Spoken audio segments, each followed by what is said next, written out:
Committee Room 3, sound.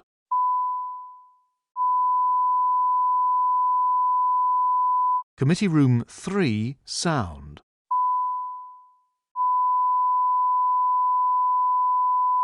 Committee Room 3, sound.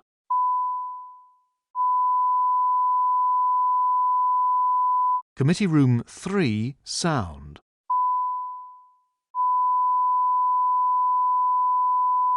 Committee Room 3, sound.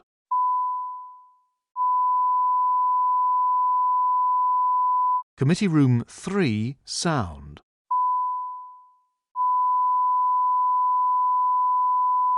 Committee Room 3, sound.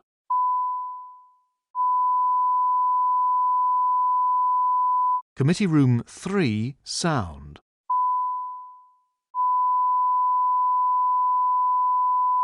Committee Room 3, sound.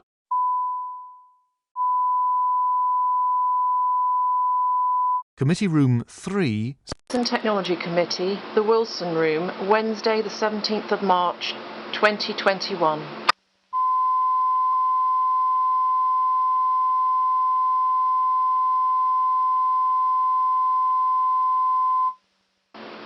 Science and Technology Committee, the Wilson Room, Wednesday the 17th of March, 2021.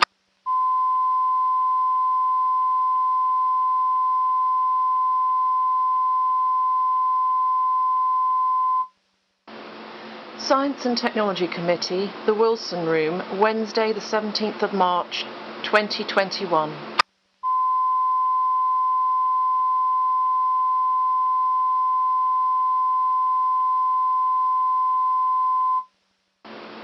Science and Technology Committee, the Wilson Room, Wednesday the 17th of March, 2021.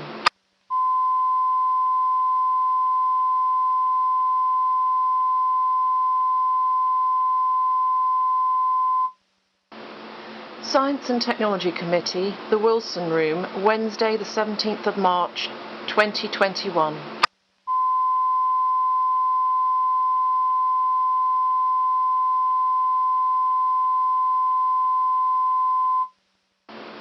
Science and Technology Committee, the Wilson Room, Wednesday the 17th of March, 2021.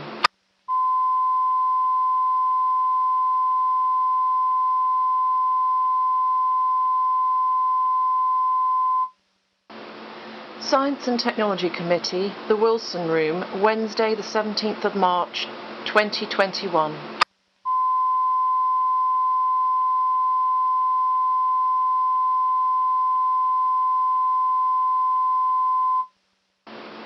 Science and Technology Committee, the Wilson Room, Wednesday the 17th of March, 2021.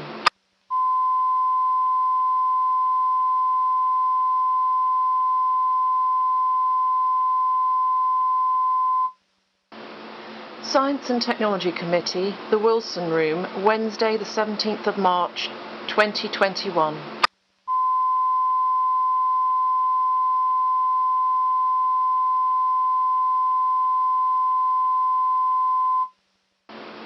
Science and Technology Committee, the Wilson Room, Wednesday the 17th of March, 2021.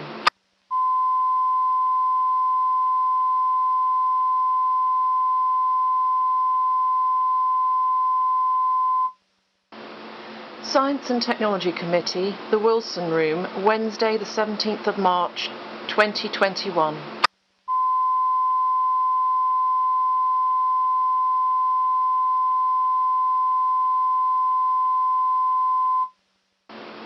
Science and Technology Committee, the Wilson Room, Wednesday the 17th of March, 2021.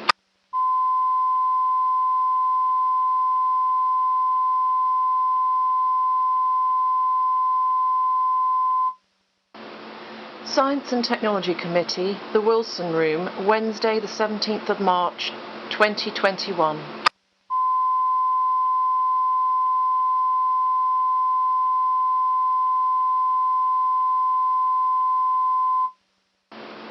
Science and Technology Committee, the Wilson Room, Wednesday the 17th of March, 2021.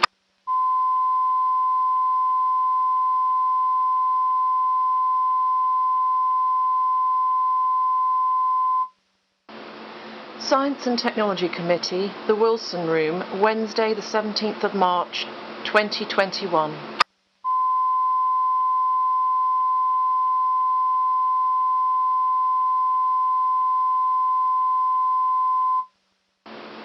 Science and Technology Committee, the Wilson Room, Wednesday the 17th of March, 2021.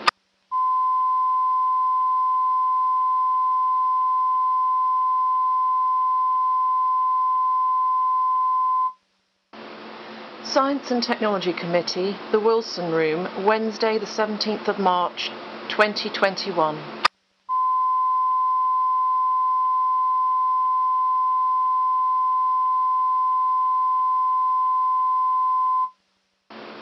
Science and Technology Committee, the Wilson Room, Wednesday the 17th of March, 2021.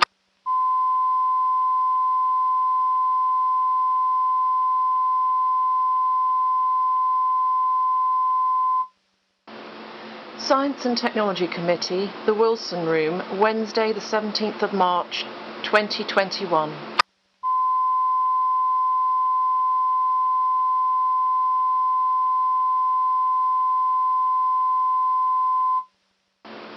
Science and Technology Committee, the Wilson Room, Wednesday the 17th of March, 2021.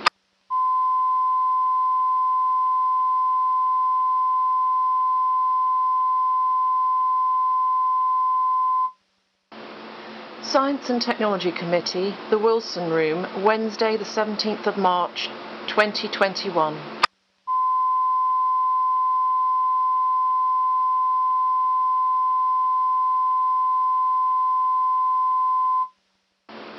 Science and Technology Committee, the Wilson Room, Wednesday the 17th of March, 2021.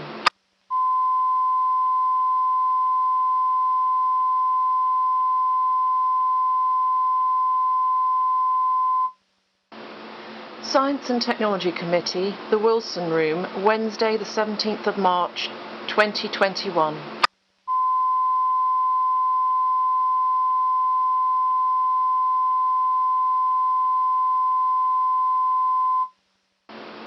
Science and Technology Committee, the Wilson Room, Wednesday the 17th of March, 2021.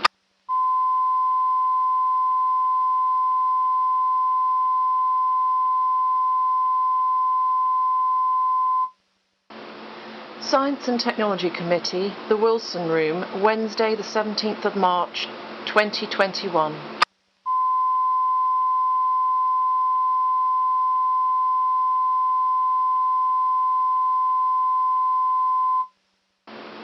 Science and Technology Committee, the Wilson Room, Wednesday the 17th of March, 2021.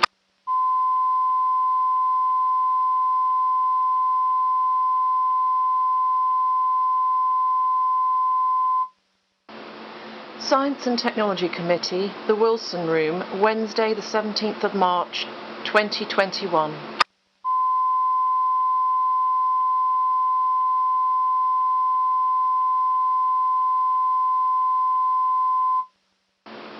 Science and Technology Committee, the Wilson Room, Wednesday the 17th of March, 2021.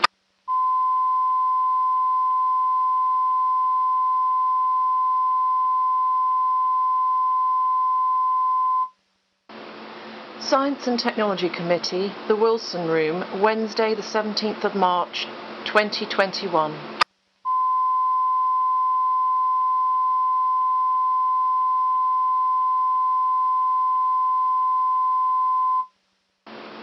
Science and Technology Committee, the Wilson Room, Wednesday the 17th of March, 2021.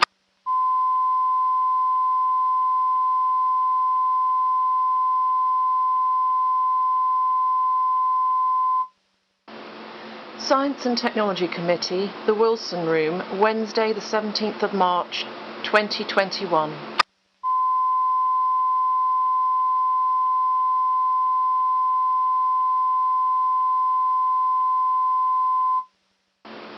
Science and Technology Committee, the Wilson Room, Wednesday the 17th of March, 2021.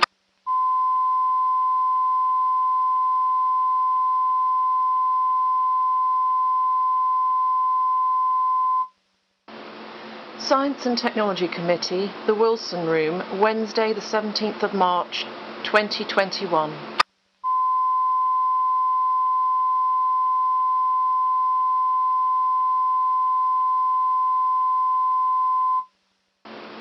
Science and Technology Committee, the Wilson Room, Wednesday the 17th of March, 2021.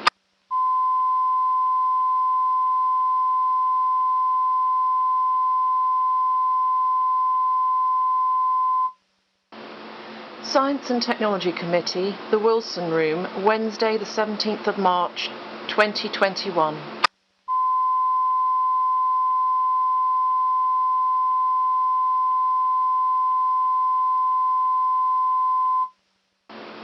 Science and Technology Committee, the Wilson Room, Wednesday the 17th of March, 2021.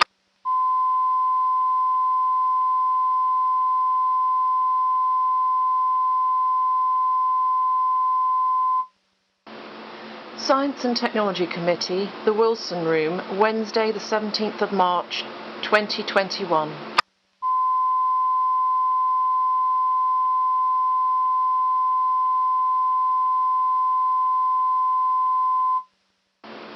Science and Technology Committee, the Wilson Room, Wednesday the 17th of March, 2021.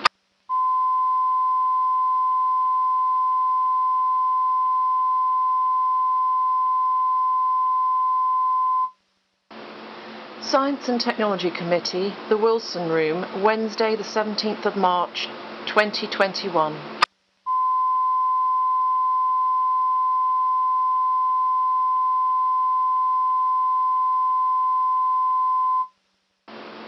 Science and Technology Committee, the Wilson Room, Wednesday the 17th of March, 2021.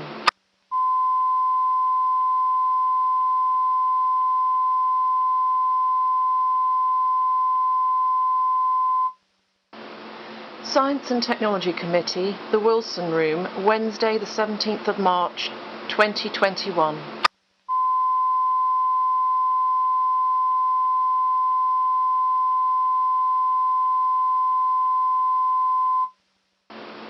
Science and Technology Committee, the Wilson Room, Wednesday the 17th of March, 2021.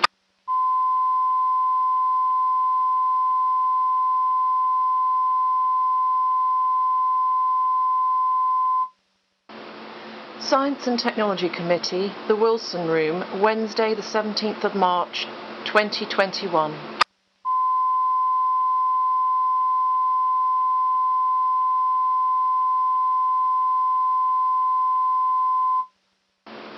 Science and Technology Committee, the Wilson Room, Wednesday the 17th of March, 2021.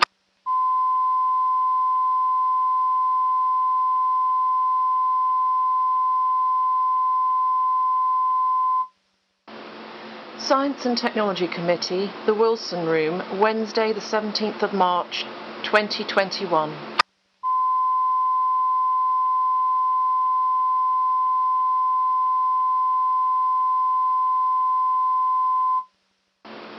Science and Technology Committee, the Wilson Room, Wednesday the 17th of March, 2021.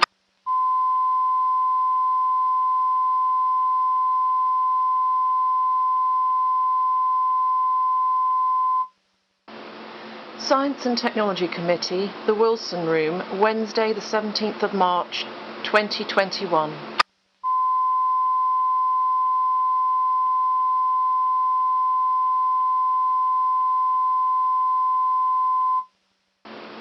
Science and Technology Committee, the Wilson Room, Wednesday the 17th of March, 2021.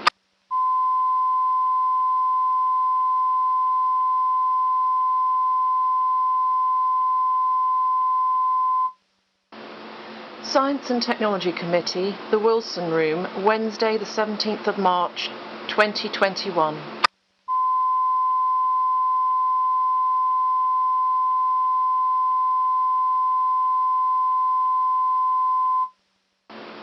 Science and Technology Committee, the Wilson Room, Wednesday the 17th of March, 2021.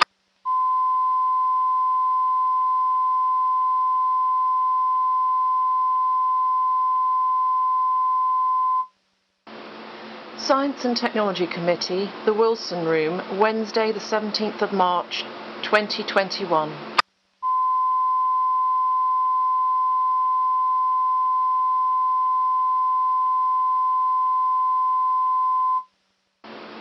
Science and Technology Committee, the Wilson Room, Wednesday the 17th of March, 2021.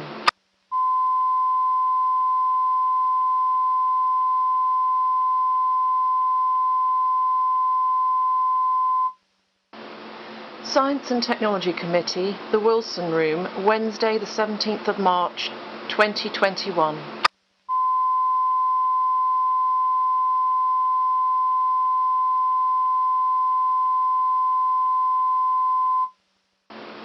Science and Technology Committee, the Wilson Room, Wednesday the 17th of March, 2021.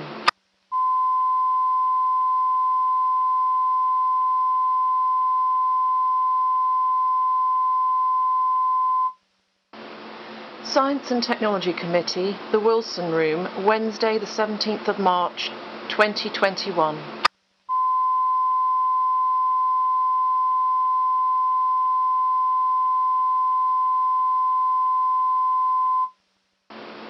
Science and Technology Committee, the Wilson Room, Wednesday the 17th of March, 2021.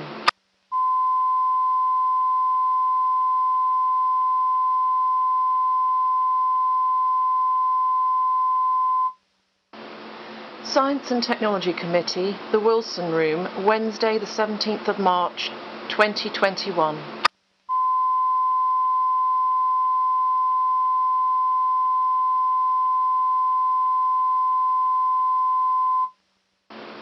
Science and Technology Committee, the Wilson Room, Wednesday the 17th of March, 2021.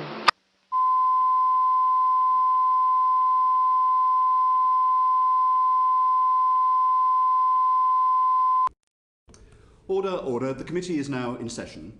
The government has said that it would prioritise investment in world-leading science research, including the biggest ever increase in the science budget, £22 billion a year, and to create a new science funding agency modelled on the US Advanced Project Research Agency, or ARPA. Now, the Science and Technology Committee undertook an inquiry into this new funding agency, and we issued a report on the 12th of February. The bill to bring into existence what will be known as ARIA, the Advanced Research and Invention Agency, backed by £800 million of taxpayers' money, was published 2 weeks ago and is about to begin its scrutiny in both Houses of Parliament. The Prime Minister's previous chief advisor, Dominic Cummings, is, through his writings, widely thought to be the originator of the ARPA model as a proposal for the UK, and indeed is known to be a supporter of the commitment to increase the science budget. Now he's no longer working for the government, he's free to speak, and we're very grateful for his attendance today. I'm also delighted to anticipate the attendance of the Secretary of State for Business, Energy and Industrial Strategy, the new Secretary of State, and his lead official on science policy in what will be their first appearance before this committee. Now, this is a session on science funding. The committee has also been inquiring into the COVID pandemic, and there are questions that we would like to ask Mr. Cummings about the response to the pandemic. He's kindly agreed to give evidence on that to the joint inquiry that we're holding with the Health and Social Care Select Committee on lessons learned from the pandemic. And so that will allow us to focus today's session on science funding. Perhaps I can start with a question to Mr. Cummings. What is the problem to which ARIA is the solution?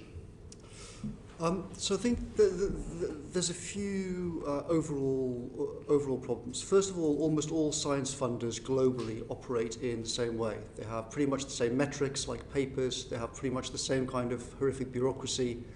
They waste huge amounts of time for the researchers in filling out all of these forms, and they get pretty much the same results. Secondly, you have a few examples historically of things that work on completely different principles and are super productive.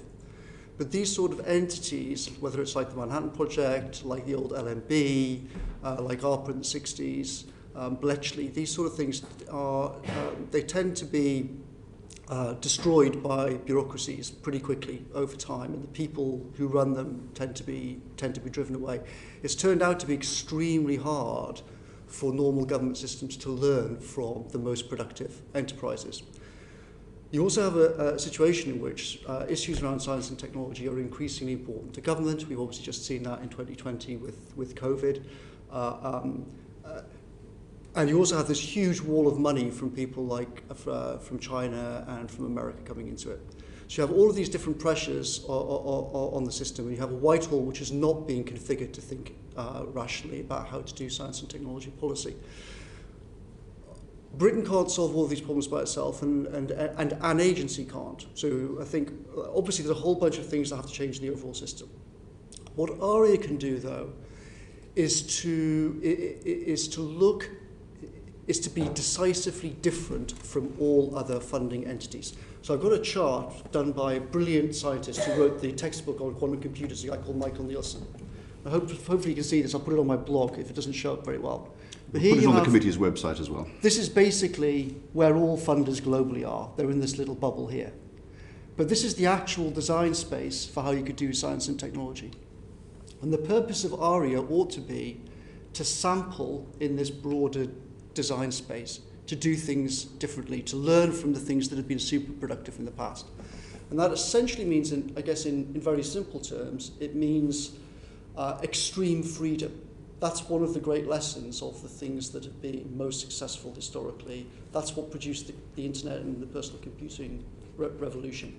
You need to strip out all of the horrific Whitehall bureaucracy around procurement, state aid, human resources, civil service pay scales, all of these sorts of things, and a huge set of processes from the Treasury as well, things like the Treasury business case process, which is horrific and causes huge delays in science and technology. There's logic for it elsewhere in the system, but as applied to science and technology, it's very damaging. So I think, in a nutshell, the way I would define the purpose of ARIA is there's no point creating it if it's just going to be another entity in that little red thing. Right? The purpose of it has to be to sample the wider space and to do things very differently. And to do that with extreme freedom and busting the bureaucracy that's already there.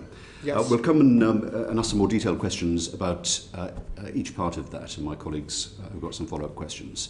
I think it's evident most people accept that the proposal to have a UK ARPA, now ARIA, was yours. Was it something that you proposed to the Prime Minister? Was it part of a deal that you did with the Prime Minister to join him?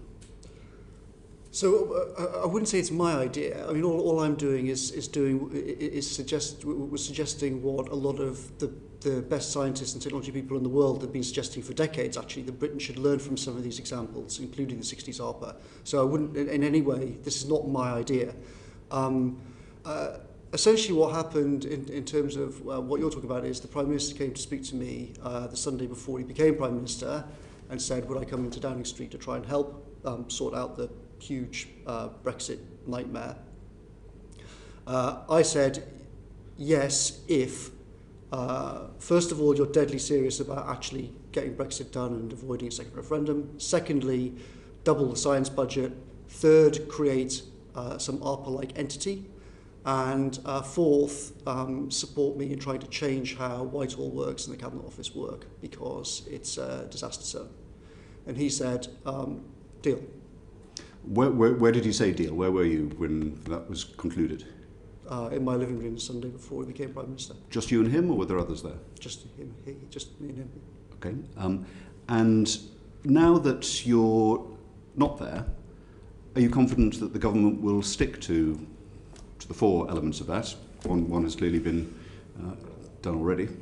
I think that, so as far as I can see from the budget, the plan is to stick to the doubling of the science budget,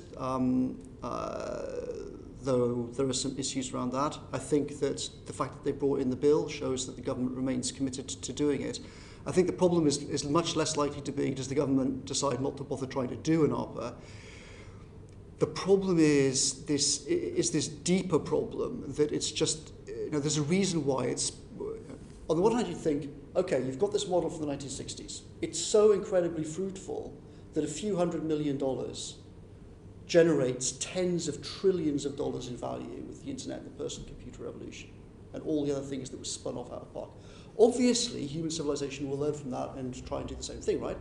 But in fact, it turns out that's that's the opposite of the truth. In fact, what happens is ARPA itself, the institution that did that, was itself very much changed in 1975. It became more bureaucratized, made it much harder to fund things like the internet. So I think that's the real problem here for ARIA. It's not so much will the government lose the will to do it, it's that the principles according to which these sorts of things are very successful are completely hostile to normal bureaucracies. That's why they don't normally happen.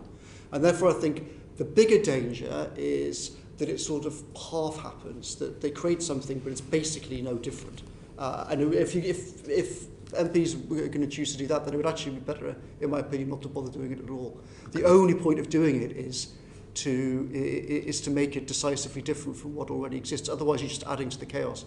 Okay, we'll come into some aspects of that. But isn't there a paradox here about ARIA? It was in the Queen's speech in October 2019. We're now in March 2021, nearly a year and a half later. It hasn't even begun its passage through Parliament yet. Yeah. You've just been very critical of the bureaucracy surrounding administration and science funding, yet this institution seems to have the gestation period of an elephant. You were in office for 80% of this time. You were, after the Prime Minister, the most powerful person in Downing Street, and some say the country. Why were you not able to make it happen during that time? So we made some progress in the second half of 2019 on it, but we were inevitably, fundamentally, like everyone else in politics, we were swamped by the Brexit problem. As soon as the election was finished, I started work on this in January. Actually, science funding was the main thing that I worked on in January, immediately after the election. But of course, then, like everything else in government, everything was kind of swept away for a few months in the first wave of COVID. But I think the fact, so you're obviously right to point to the delays, but I think that show, that having had many dozens and dozens and dozens of meetings on this, it's connected to this, to the problem I mentioned in the previous sentence. Doing something like this is so contrary to how the normal system works that it's very hard in Whitehall to push through something like this. You have, after over a year of discussing it, we suddenly had the Treasury come back in September, October time last year and say, hang on a second, we don't want to have primary legislation at all. My God, if we do this and we start enshrining in legislation that some entities don't have to follow all of our bureaucracy, my God, where will it end? Everyone will suddenly want to have this wonderful freedom. Maybe we can do this without having any bill. But it was in the Queen's speech in October 2019. Why were you debating whether legislation would be needed when it was included in the Queen's speech 18 months earlier? Because the Treasury suddenly came back and said, we've come up with our own different legal advice after a year of everyone in Whitehall debating it, and we actually think that we don't need a bill after all, and this is a completely different way of doing it. So I think the whole episode shows just how hard it is for Whitehall to deal with the concept of creating something with low friction and removing things like the Treasury business case. Final one from me on this before I turn to colleagues.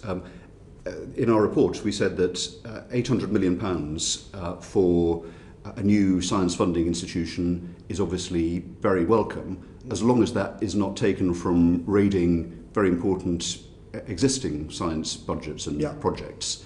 Was part of your deal with the Prime Minister that this should be additional, or did you anticipate that this would come out of other research programs, including medical research that has served us so well during this pandemic? No, it was always very, very explicit and clear throughout my time in government that this would be additional money. We made those commitments to the Royal Society, to all the different funding councils, to everybody else. This should all be part of should be funded with new money from the doubling. That was always the original plan. That was the plan throughout my time in government. Hopefully that hasn't changed. If it has, then it shouldn't have done. And so you wouldn't expect that the budgets for UKRI, for example, should be falling, given this. Certainly not. And so when I left, the UKRI budget was penciled in the spending review to get very generous increases over coming years, as it should do. Thank you very much. I'll turn to my colleagues, starting with Graham Stringer. Morning, Dominic, and thanks for coming to the committee.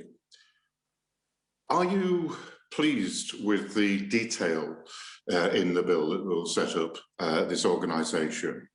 Because when I read it, it looked as though the bureaucrats who you say destroy initiative and innovation in the science world had got their grubby mitts on it, because at any time the government can take control of the organisation. If you look at Schedule 1 in the bill, there are all sorts of other controls in Section 2 of the bill. Are you pleased with it or disappointed with it?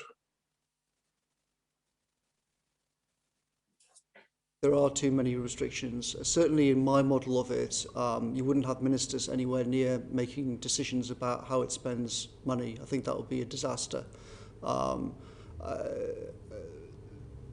In my model, it would be extremely simple. You would find a director. You'd have probably maximum 4 trustees, so that they are actually real trustees and they have real control, not one of these normal government things with like 20 people on a board, so that no one's actually exercising serious responsibility for it. And you would cut it loose of the rest of the system. So no, I'm not confident about how it will work out. There's certainly very strong. So there's a mix, as you would expect. On the one hand, there's a lot of people who know the history of things like ARPA and Bell Labs and the old LMB and whatnot, who know the value of this kind of model and say, obviously, Britain should do this.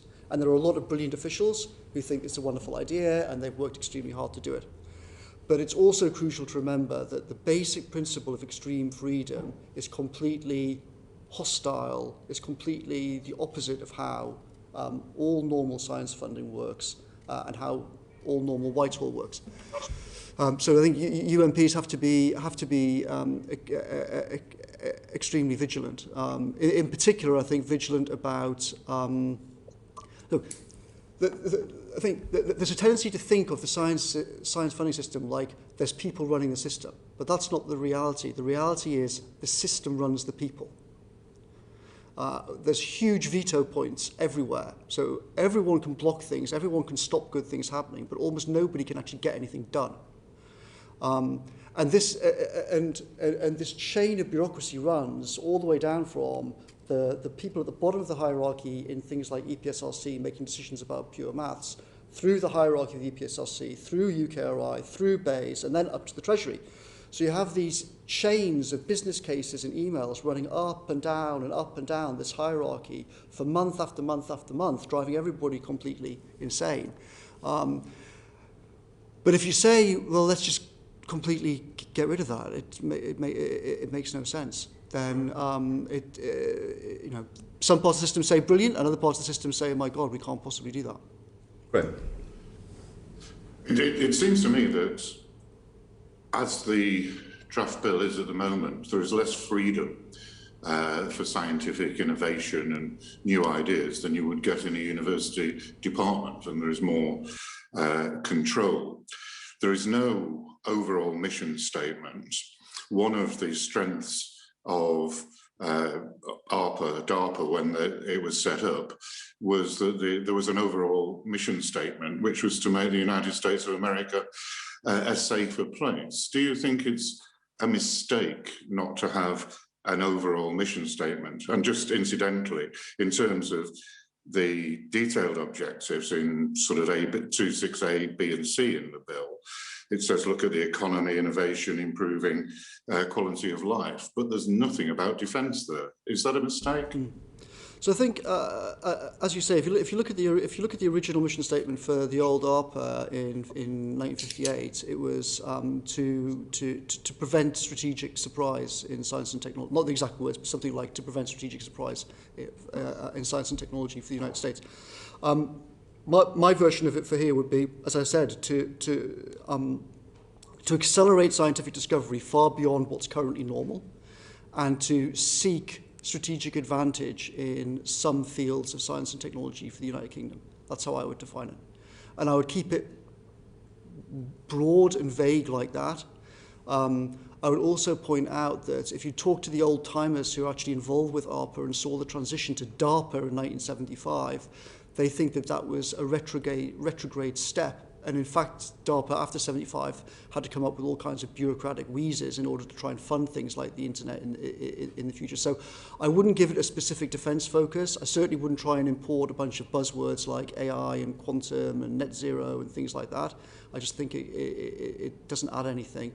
I would stick to a broad mission statement as I've described, sampling this broader design space for science and technology, and achieving strategic advantage for Britain in some fields. That's how I would limit. That's how I would define it.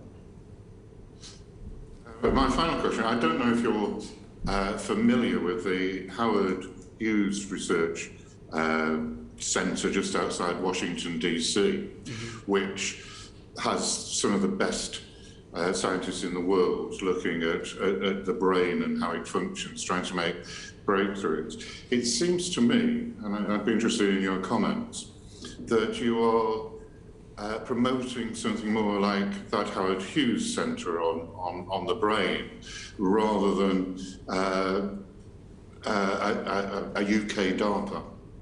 So yes, I am familiar with that. I actually visited the Genelia farm where that institution is, and actually I brought over a brilliant young British neuroscientist who was working there, and he now works in Number 10, and he made some critical contributions to how the British government dealt with COVID last year.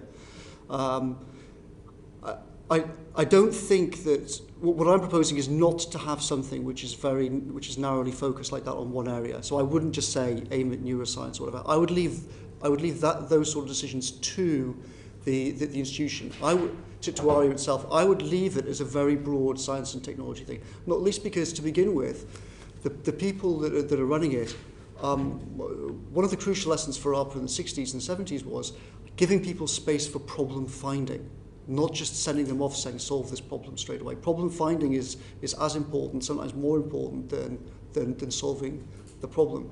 So I think when we create this thing, the people who are running it need space and time to go out and talk to people out on the ground and figure out what are these ideas. So by definition, things like creating the internet in the 60s are not obvious. They're not on the front pages of the newspapers. They're not all being talked about in scientific conferences now. They're not on the front page of Science and Nature, by definition. So it'll take time to go and find these ideas and find these often very odd people who are pursuing them. Thank you very much indeed. We'll go to Catherine Fletcher now. Thank you, Chair. Thanks, Dominic, for offering to come and talk to us today. What you're describing is almost like a skunk works model, if I put it in my language, which is a bunch of incredibly bright people kind of working in the same space and feeding off each other. What do you actually want them to do? You keep saying go and sample, but are we sampling in highly theoretical aspects like, I don't know, aligning quantum mechanics and special relativity?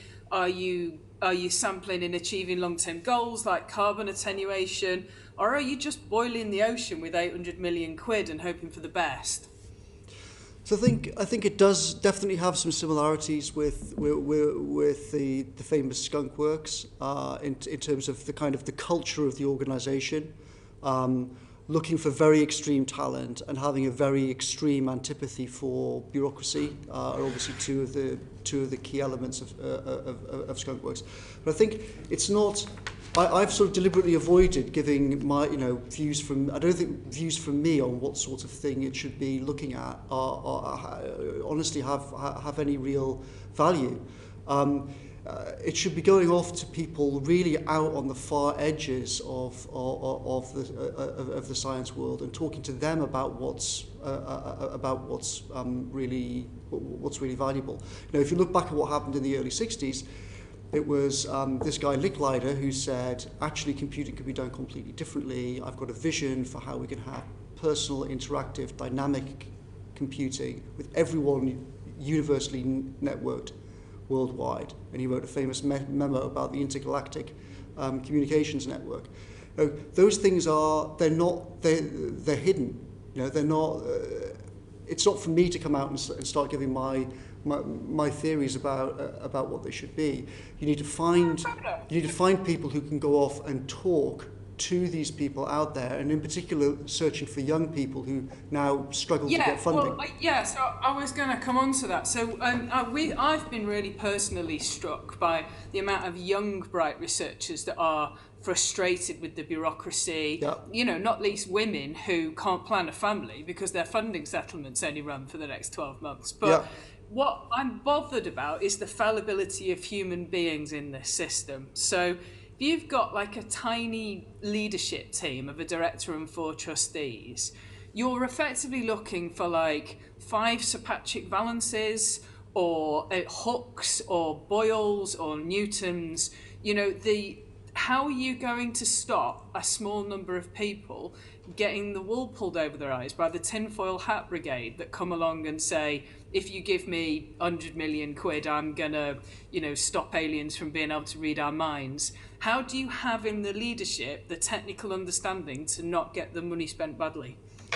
Well, so on your first point, I think the youth thing is a critical problem. I'll give you a concrete example of that. One of the most influential physicists in Britain in the last 50 years is David Deutsch at Oxford, who wrote the famous papers around 1980-1981 about quantum computers, which helped start the whole field going. If you ask him, he recently went back to the people who actually funded him and said, what would happen if I came to you with my 1980 idea now? And they all said, well, there's obviously no way on earth you'll never get funded now. So I think that sums up the problem you're talking about, that it's very hard now for young people to get funding for ideas which are far from the normal. Now everyone babbles on about quantum computers and it's become a buzzword. Yeah, that's cool. But how do you stop the tinfoil hat brigade pulling the wool over 5 people's eyes with a lot of money? Well, you've got to pick the 5 people very carefully. But then those 5, so the ARPA model is that you have a very, very flat organizational structure. You have a director in charge of it. And then they have good taste in finding people. And there's no alternative to this fundamental problem. You have to have someone in charge who has good taste in scientific ideas and in scientific researchers. That's how all of these institutions worked. It's how General Groves operated the Manhattan Project. It's how Rowena found Licklider in the first place. It's how Licklider found Robert Taylor. It's how Robert Taylor created Xerox PARC in the 1970s. There is no alternative ever discovered on Earth to having funders with great taste in ideas and people. I gently point out that all the people that you've just mentioned are blokes, and taste is one of those subjective human things that we need to be careful and worry about when concentrating great power in a small number of hands. But let me shift on to some of the evidence that we've heard from people previously. It was all about culture and leadership and creating brains sparking off each other in interdisciplinary areas, rather than giving an individual maverick the funding to go and produce that. To what extent, in your view of ARIA, is that where's that collaboration and where's that temporary nature that I thought was very powerful evidence? So I think this is a very important point. So academia and universities now, one of the things that they're terrible at, and one of the things that the current system is terrible at, is funding teams to do certain things. The system now is extremely focused on individual researchers writing papers. It's terrible at funding teams where the output is not a paper, it's software or it's a tool or something like that. So, for example, one example which everyone in this committee will be familiar with is DeepMind. Demis Hassabis had to go to California and talk to people like Peter Thiel to get cash to get DeepMind going, because the British funding system just does not think naturally in that way. And that's exactly one of the things I think that ARIA should be able to do. It should be able to say, okay, here is a Licklider type person. They've got a vision of how they can build this thing over the next 10 years. They need 50 million quid a year for, say, 10 years. Right, there you go, knock yourselves out. That's exactly the sort of thing that it should be doing. But I don't think it should be limited to that. So I think a crucial distinction is, that often is lost in this ARPA-DARPA thing is, now DARPA is very much focused on what's referred to as missions and moonshots and things like that, where you have a specific goal and a specific deadline. So the 1960s Apollo, put a man on the moon by the end of the decade. That's a great model, and that can bring fantastic progress for civilization. But it's not the only way of doing things, and ARIA should not be limited to that. And I would point out that the Licklider vision for personal computing and interactive computing in the internet was not such a moonshot. It was a much more kind of ephemeral thing, and much more powerful for it being that. It actually drove decades of research and discovery, and was so rich that you still have people now, 50 years later in Silicon Valley, people like Brett Victor, setting up new labs saying people have missed this idea from 50 years ago. So I think ARIA should have that kind of freedom to do both things. It should be able to find the Lickliders, but it should also be able to fund specific moonshots if it wants to. I'm with you. I mean, you know, I could spend ages debating scientific nerdery with you. I'm very conscious that we've got a public audience who are be funding this ultimately. So, final question, Chair. We'll come back, Catherine, if we may. We need to go to Dawn, but I'll bring you in a bit later. Dawn? Thank you very much, Chair, and thank you, Dominic, for coming to the committee. Pleasure. And Dominic, you spoke earlier about finding scientists from America, bringing them over to work in Number 10. I know you would have thought about this quite intently. Who do you think should be in charge of, and who do you think should lead ARIA, and why? So I think that the sort of person, I'll give you three people just as the sort of people who I would think of. There's a guy called Michael Nielsen.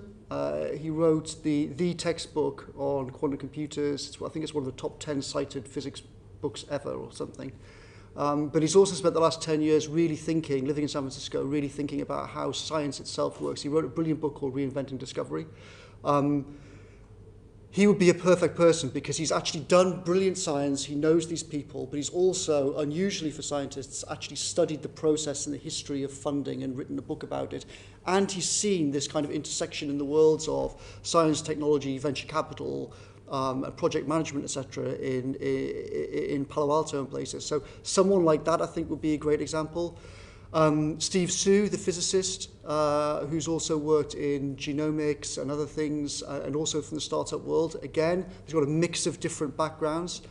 In Britain, there's a brilliant mathematician who won the Fields Medal called Tim Gowers. Tim, I think, has exactly the right kind of mindset and character, and would be a wonderful person to have either running this or to be chairman of it if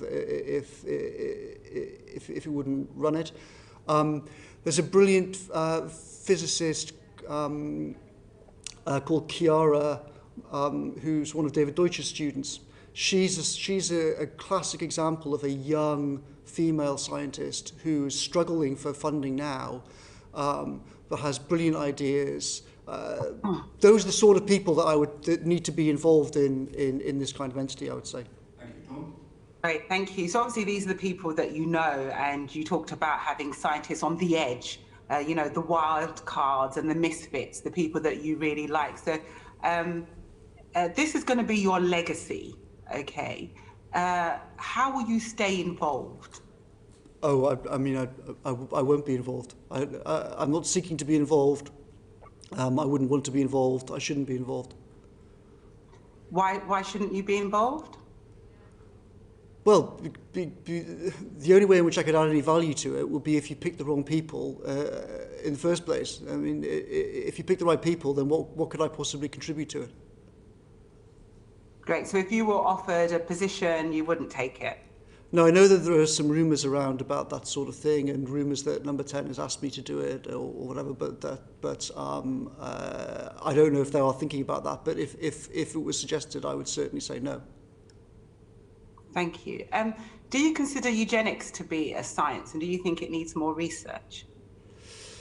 I don't really know what you mean by eugenics. There's obviously a huge amount of work now going on in genomics, in understanding how the genome works, and there's a huge amount of work happening in genetic engineering and in technologies like CRISPR, which have both huge promise and also huge potential disasters.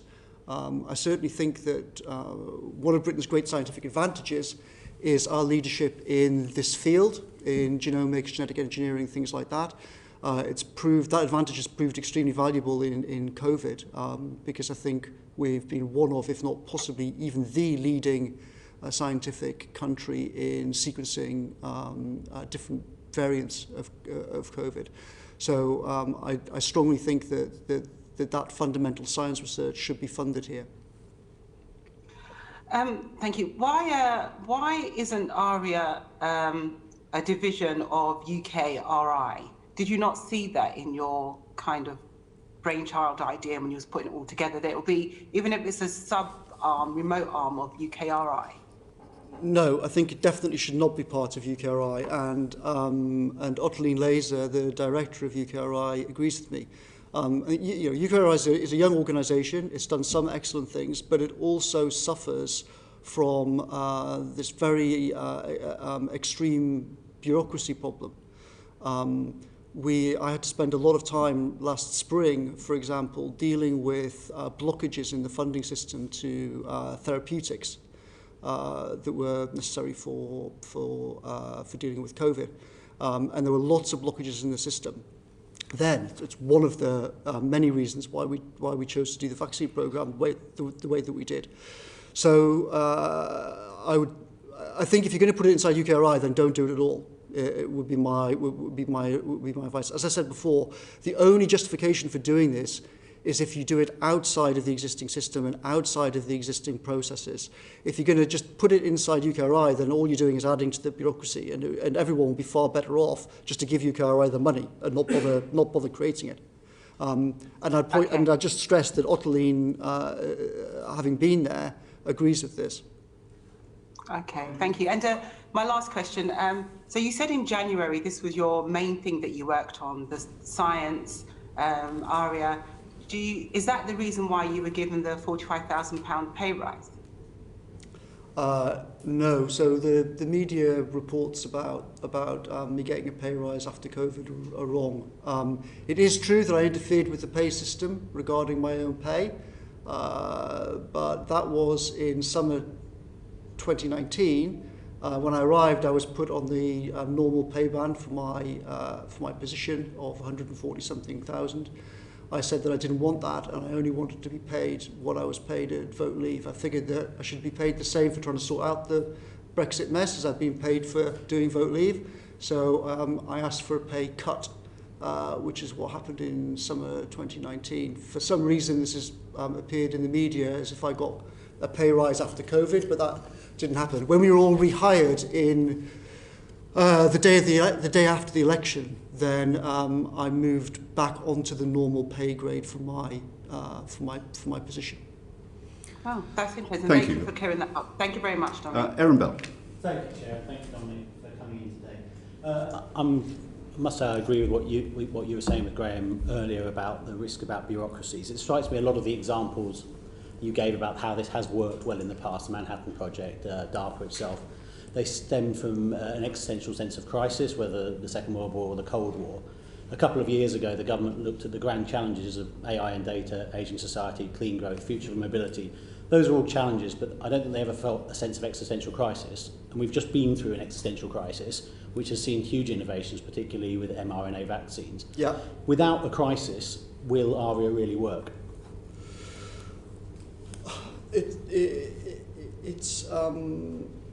That is a very good question. I mean, you're right, historically, these things do tend to be created, and particularly only to be given extreme freedom when you do face some kind of existential crisis. I hope that the disaster of last year in a rational world, it ought to make the case for ARIA just completely open and closed. Remember, in February, March, April last year, there was no entity in the British state, 0 entities, including the Prime Minister himself, who could make rapid decisions on science funding minus horrific EU procurement, state aid, etc.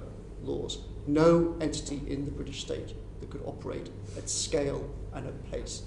And that was obviously disastrous. And it seems to me that one of the most obvious lessons of last year is that A, we should go to extreme lengths to try and de-bureaucratise the normal system. But secondly, you have to accept that there's always going to be, certain sets of rules for certain sorts of things. You need to have an emergency process where an entity of the state can actually move at speed and scale to do all sorts of things, buying, a procurement and whatnot.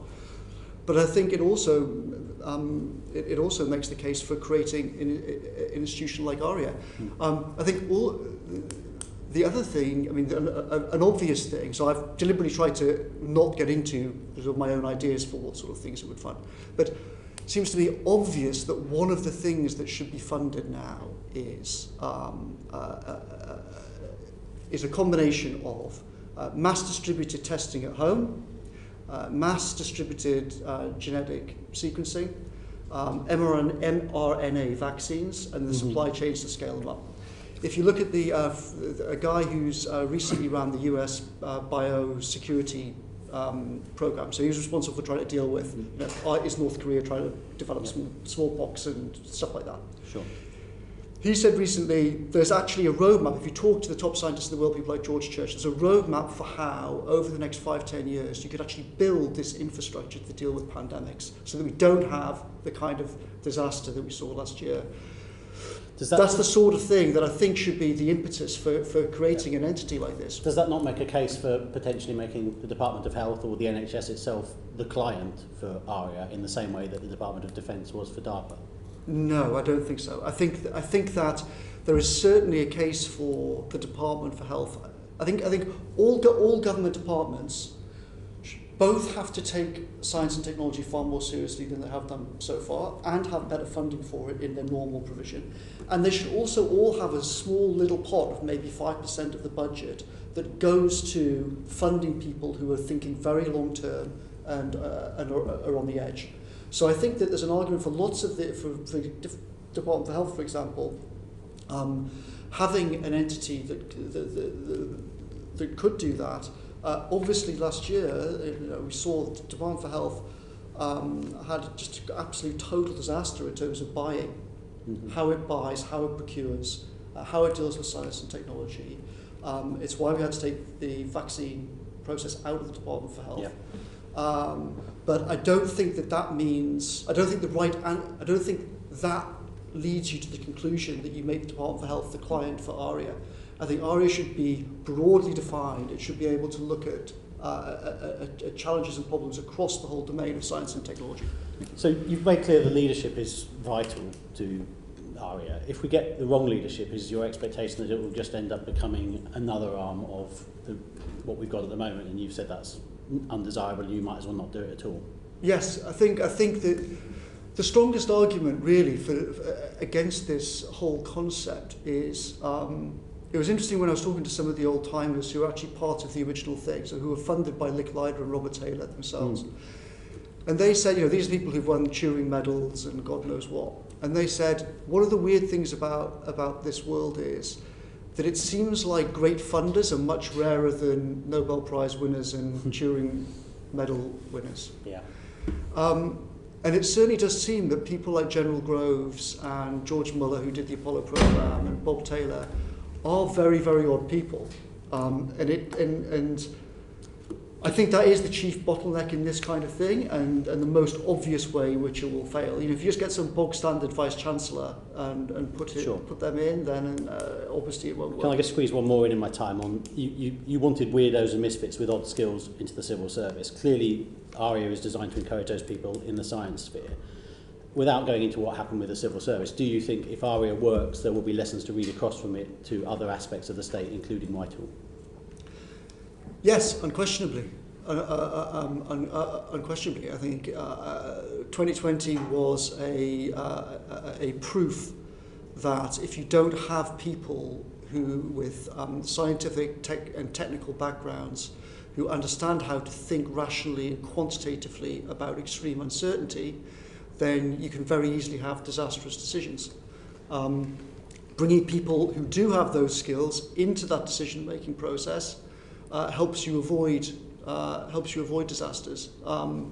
And I'm sure that if you create ARIA in the right way, then it will have a very, very positive effect for British science in general. And it's interesting how much support there is for it globally, right? Lots of these people have read your books. They know what happened in Los Alamos with General Groves. Yeah. They know what happened with a lot of them with Licklider in the 60s. Everyone can see the personal computer internet revolution staring them in the face. And scientists themselves know how horrific the current system is, and particularly how terrible it is for young people. I would just keep stressing that. It's terrible for young people. Mm-hmm. And the strongest supporters that I've found of this are not necessarily the very high status people who already control powerful labs and have huge amounts of money. For lots of them, the system works fine as it is. But that's not good for British science. It's not good for the world. What we really need, now, if you had Newton or Darwin or Turing turning up now with their ideas aged 21, everyone in the current system would say, well, are you mad? Of course we're not funding you. Thank you. So we've got to have a system that's open to people like that. We want to come on to some broader questions of science funding, and that's a useful introduction to that. But I want to take a quick question from Carol, who will have a question later on as well, and I said I'd come back to Catherine. Carol. Thanks very much, Chair. And maybe just point out that Newton and Einstein's ideas were sneered at whenever they first presented them.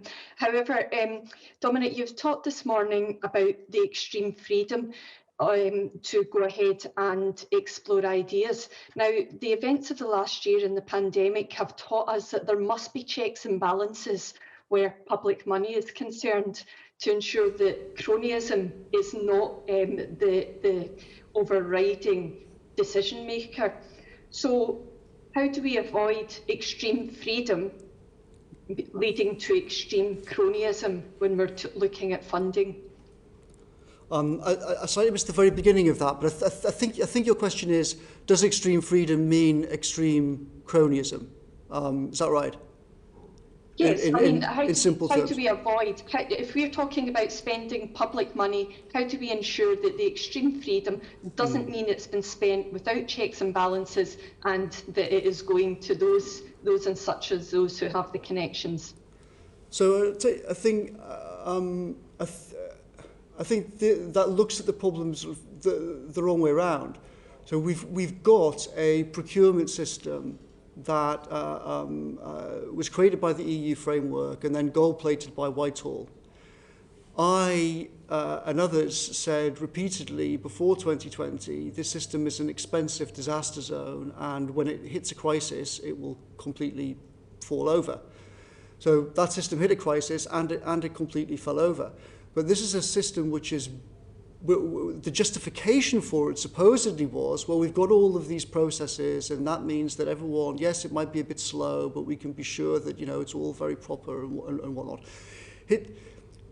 Learning the lesson from, okay, we've got an extremely bureaucratic system that can't cope with a crisis, let's make it more bureaucratic and have more process, I think is the exact opposite lesson that I would learn.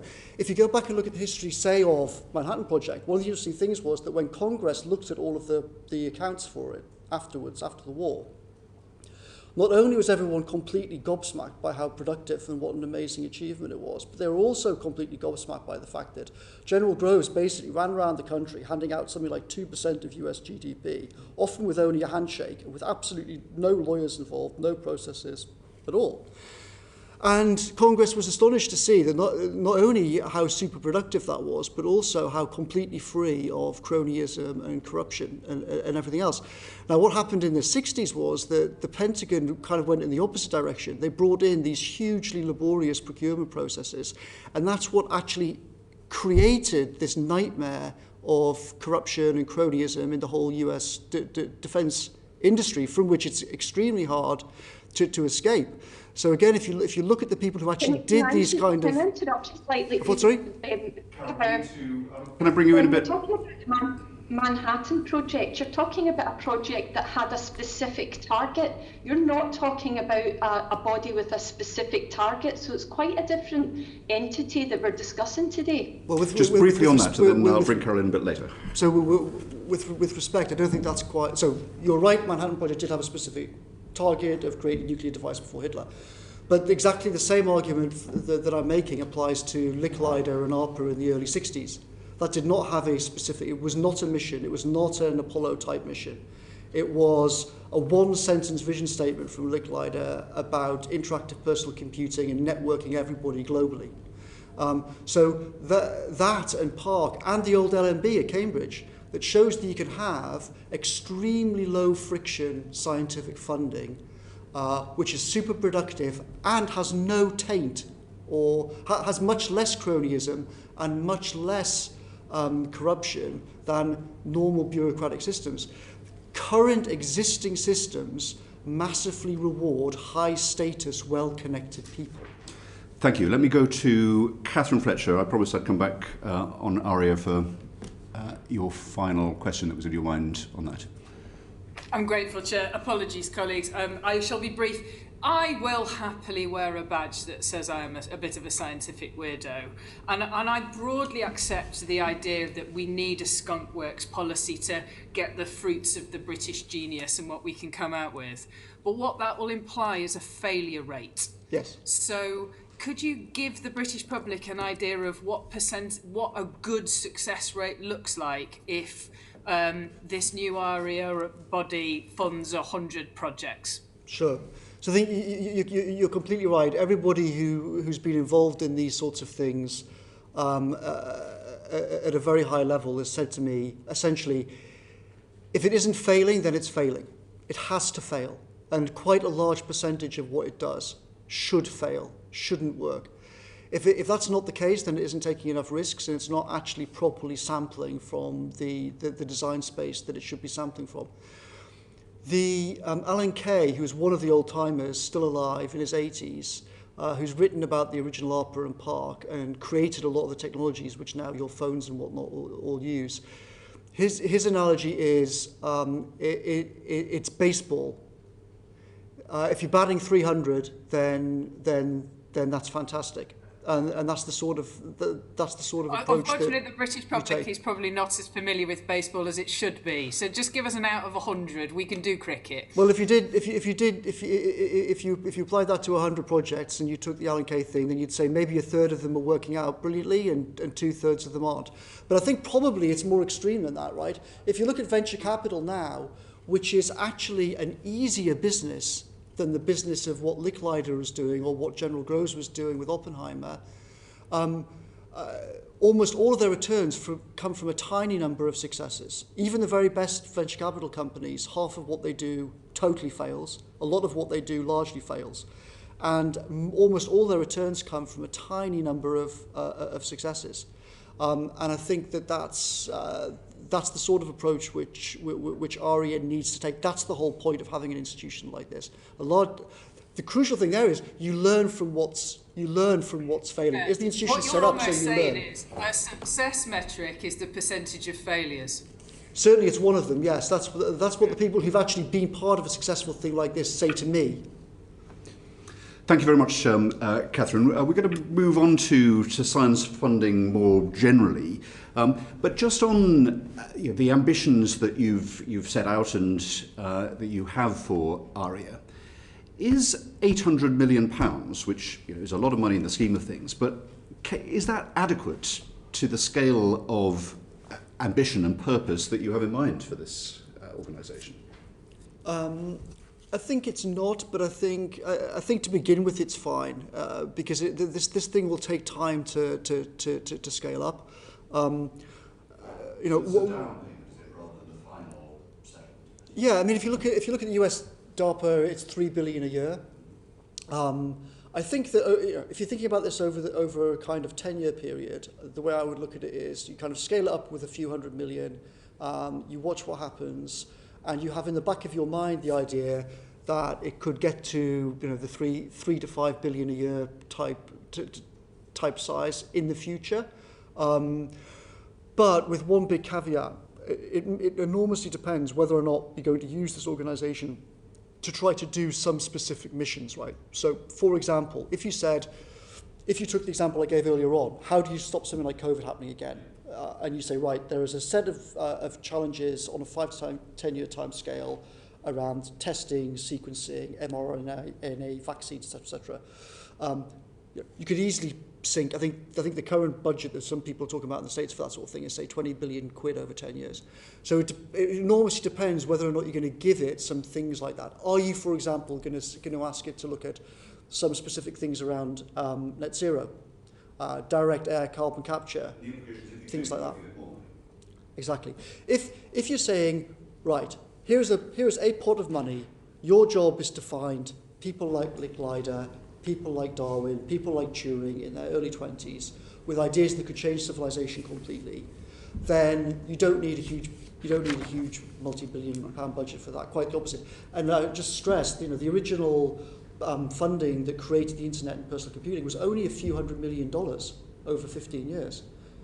Right? And that's created tens of trillions in value. So you don't need huge inputs in order to the freedom is much more, for ARIA to succeed, the freedom is much more important than the amount of money. Spending large amounts of money the same as we're doing now, you'll just get the same things.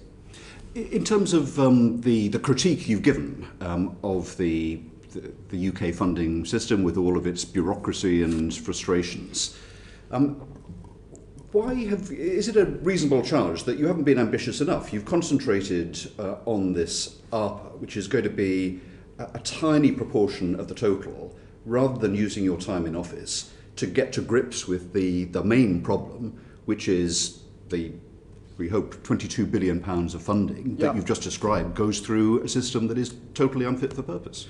Yep. So in 2020, I did spend a lot of time on this idea, but I spent far more time on the general problem. I think you're right. It obviously doesn't make sense just for us all to spend our time on creating one new agency, and then even if we get it right, the rest of the system is stuck in all the terrible ways it's currently stuck. So I completely agree with you. The good news is that I think that Ottoline Laser is both a brilliant scientist and really understands a lot of the bureaucratic problems. I think that there's a lot of brilliant officials in BEIS who understand what the problems are and were very supportive of me and others in Number 10 in trying to fix that. There is a lot of thinking about how this could be done.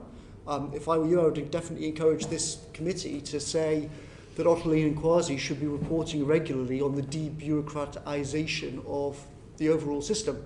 The single biggest problem I think you'll have there is some senior people in the Treasury. So there's a brilliant chief scientific advisor in the Treasury called Phil Duffy, who's a great supporter of fighting the bureaucracy, but there's also powerful figures in the Treasury, civil service, who are not at all fans of this. And I think that's where probably your main problem will come. Okay. What about in Number 10? This was, you said doubling the science budget was part of the deal that you did with the Prime Minister when you came in. Yeah. You're no longer there. Is there enough support for this in Number 10 to help Ottoline Laser and Phil Duffy in the Treasury pursue the debureaucratization you describe? I don't know is the answer to that. I mean, I hope that as the country emerges from the current lockdown and as there should be an urgent, very, very hard look by this building into what went wrong and why in 2020, one of the most obvious lessons of that is this problem. It's the incredible value potentially in getting science and technology stuff right, the disaster that can come if you don't get it right. But also, I would encourage people to think about, it's not coincidental that the vaccine program worked the way that it did. It's not coincidental that to do that, we had to take it out of the Department of Health. We had to have it authorised very directly by the Prime Minister and say, strip away all the normal nonsense that we can see is holding back funding in the therapeutics. We took it out of the Department of Health. Who was we? Well, in the sense that Number 10 took it out of the Department of Health back in. So in spring 2020, you had a situation where the Department for Health was just a sort of smoking ruin in terms of procurement and PPE and all of that. You had serious problems with the funding bureaucracy for therapeutics on COVID. So that was the kind of context for it. Patrick Vallance then came to Number 10 and said, this shouldn't be run out of the Department for Health. We should create a separate task force. We also had the EU proposal, which looked like just an absolute guaranteed programme to fail debacle. And therefore, Patrick Vallance, the Cabinet Secretary, me, and some others said, obviously, we should take this out of the Department for Health. Obviously, we should create a separate task force. And obviously, we have to empower that task force directly with the authority of the Prime Minister. At that time as well, you had some very smart people saying, people like Bill Gates saying, don't do this in a normal way. Start building, like the Apollo program actually, exactly like that. Learn the lessons from that concurrency. So start building things like the supply chains and the manufacturing capability now, before you do, normally this is a kind of sequential thing, you figure things out, and then you do tests, and then you do manufacturing and distribution and everything else. What Bill Gates and a lot of other people said was just try and smash all of these different things together and try and do them in parallel. But to do that, you needed to have a different structure. Well, we look forward to going into more detail in that as part of our lessons learned inquiry with the Joint Committee with Health and Social Care. On the science funding system as we have it, let me turn now to some of my colleagues, starting with Chris Clarkson. Thank you, Chair, and thank you for coming today, Dominic. So, obviously you've already sort of focused on the fact that, that there's a serious problem with bureaucratisation, and I love the word bureaucratisation. But how effectively do you think the R&D system that currently exists, including UKRI, is working in the UK? And what's actually working and what isn't working? Because we've already talked about this very vertical structure and having a much flatter structure for ARIA. What sort of key takeaways are there from what's already there about what doesn't work? So you slightly sort of cut in and cut out there, I'm afraid. So I couldn't hear brilliantly what you said. I think what you're saying is kind of what's wrong with the current system around kind of university funding and UKRI and stuff like that. So essentially you have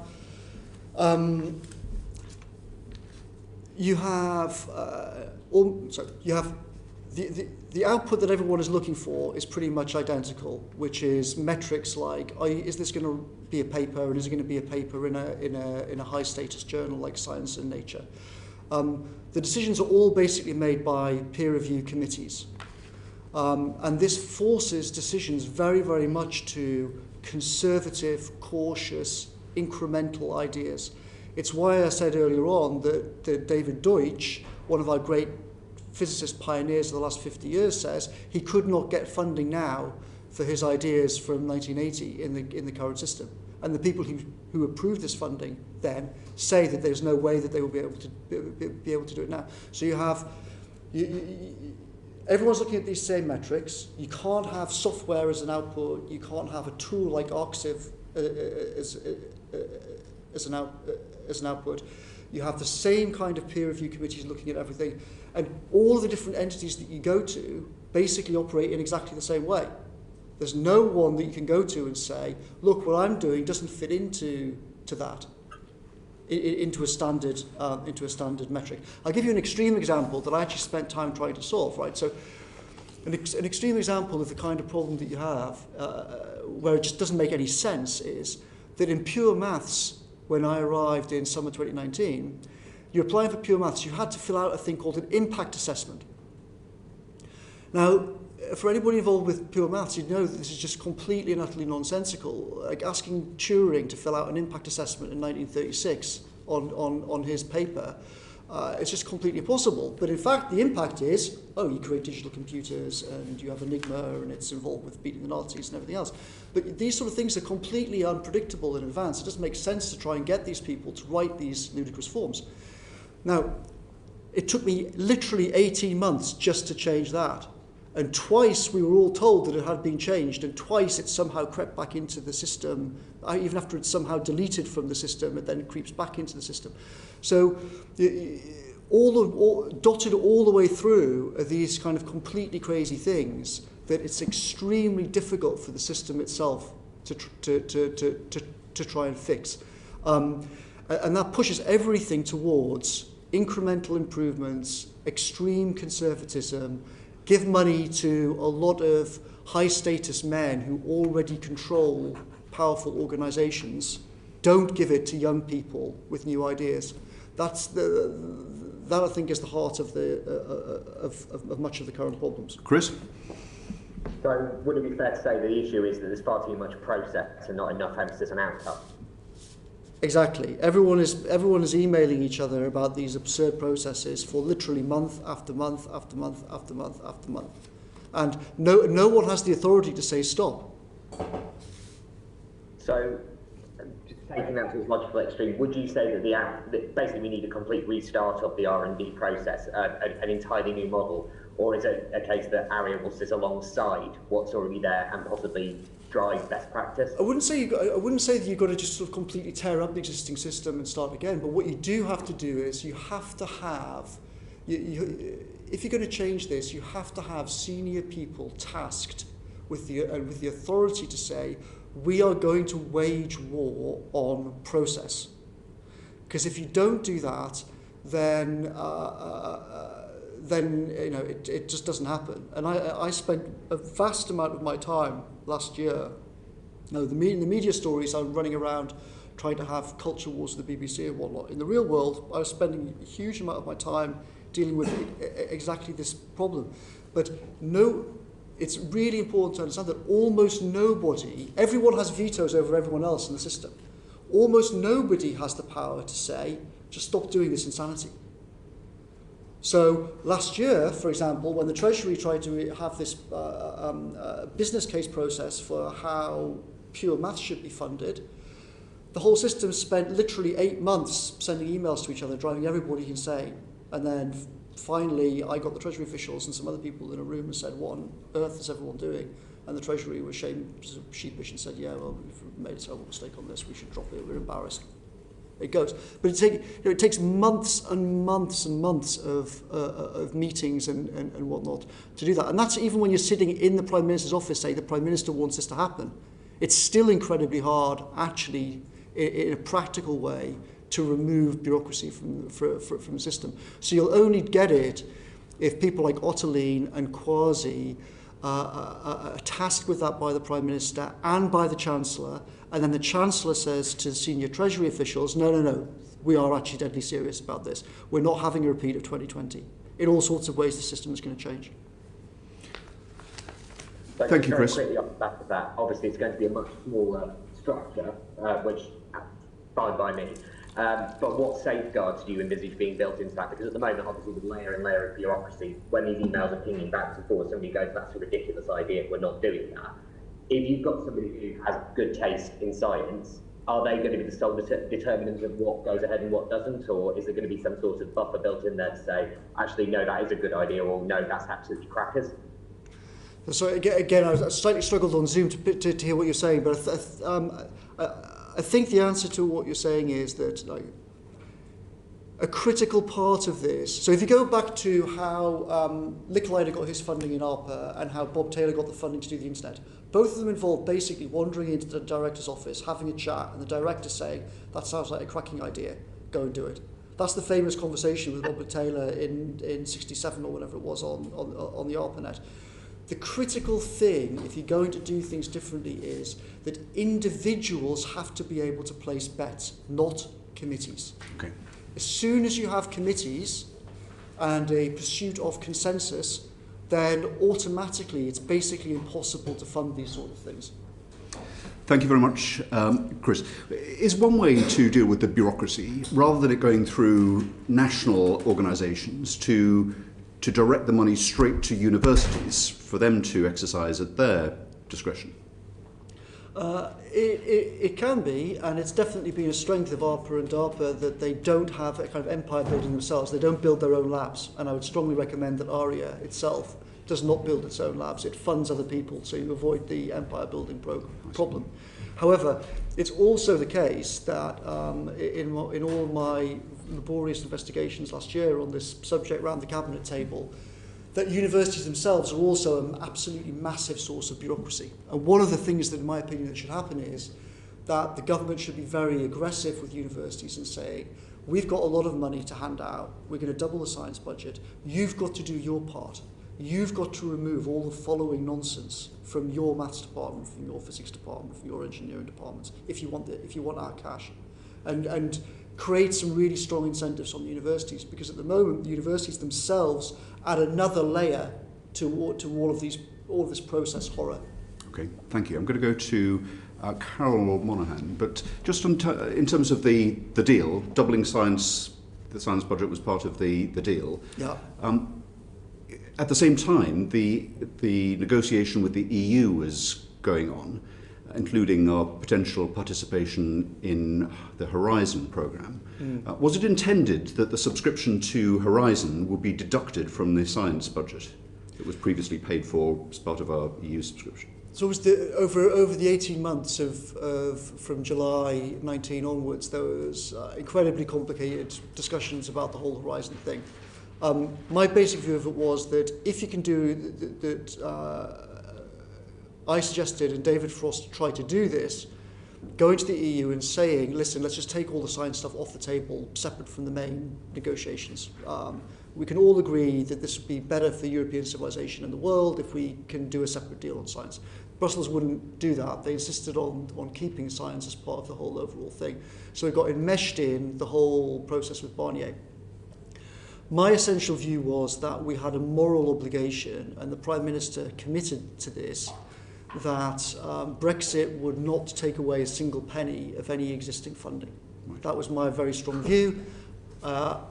It might be in the manifesto. I certainly tried to write it into the Conservative Party manifesto. I can't remember now. Maybe I'm going mad, I've forgotten. But I hope it's in the manifesto. But that was your clear understanding of what the deal was?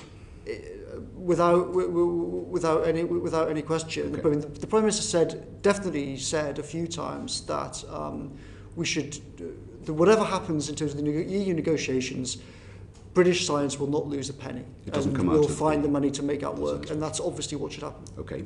Same question on ODA funding. I don't know whether you were in number 10 when the discussions about having a temporary cut to ODA funding were taking place. Yeah. Some of that, quite a lot of that, funds science research. Was it intended that that should reduce the science budget? Certainly not intended by me, no. I could see there was definitely a strong argument that the Chancellor made for making a temporary reduction in the ODA budget overall. My view was that because of how budgets are done, there's a natural tendency in Whitehall to try and double count things, to try and say, oh, well, if you put £1 in that pot, then it counts for ODA, and it counts for science, and it counts for this, and it counts for that. My view very strongly was that whatever we did, whether it's Horizon or ODA, shouldn't be subject to kind of to Whitehall accounting gimmicks. Okay, thank you. Let me go to Carol Monaghan, then Rebecca Long-Bailey. Thanks very much, Chair. Dominic, I'm struggling to understand. You've given particular examples of difficulties with the existing funding system, and I'm struggling to understand why you consider the best way of tackling difficulties with how science is currently funded is by setting up a whole new different agency. Now, we're talking about really a small amount for this agency. 800 million is a small amount of the overall science budget.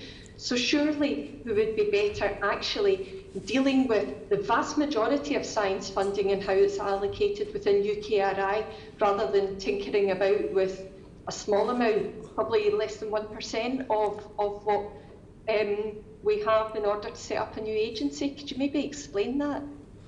So I thought obviously I wasn't clear before.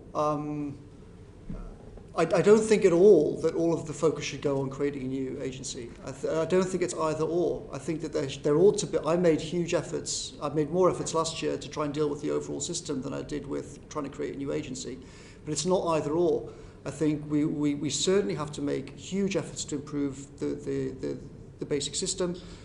The problems that we had last year dealing with COVID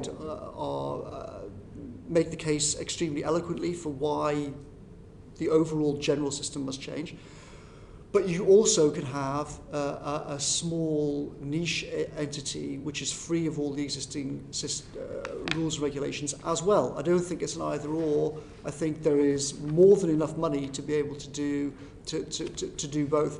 And again, I would stress what I already said. It doesn't need huge amounts of cash.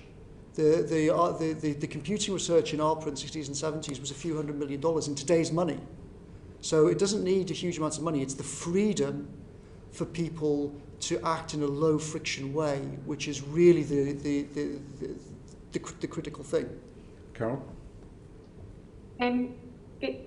So you were very keen that science funding was increased significantly. What were the key threats that you considered were required this additional spend of money? Well, I mean, if you go back and look at lots of things that I've been writing over the last 10 years, there's lots of things that I wrote about how there's tremendous opportunities to invest in science and technology to change the world for the better. But also we need to make this a core focus of the British state, because if we don't, it's incredibly dangerous. I mean, back in summer, I think June or something, 2019, only a month before I went into number 10, I wrote a long thing about science policy, about decision making, about expertise, about how the cabinet room would collapse in a serious crisis because of how it's set up, etc., etc. And if you don't take science and technology seriously, you don't have the kind of skills needed in the apex of power in the state, then it can be extremely dangerous.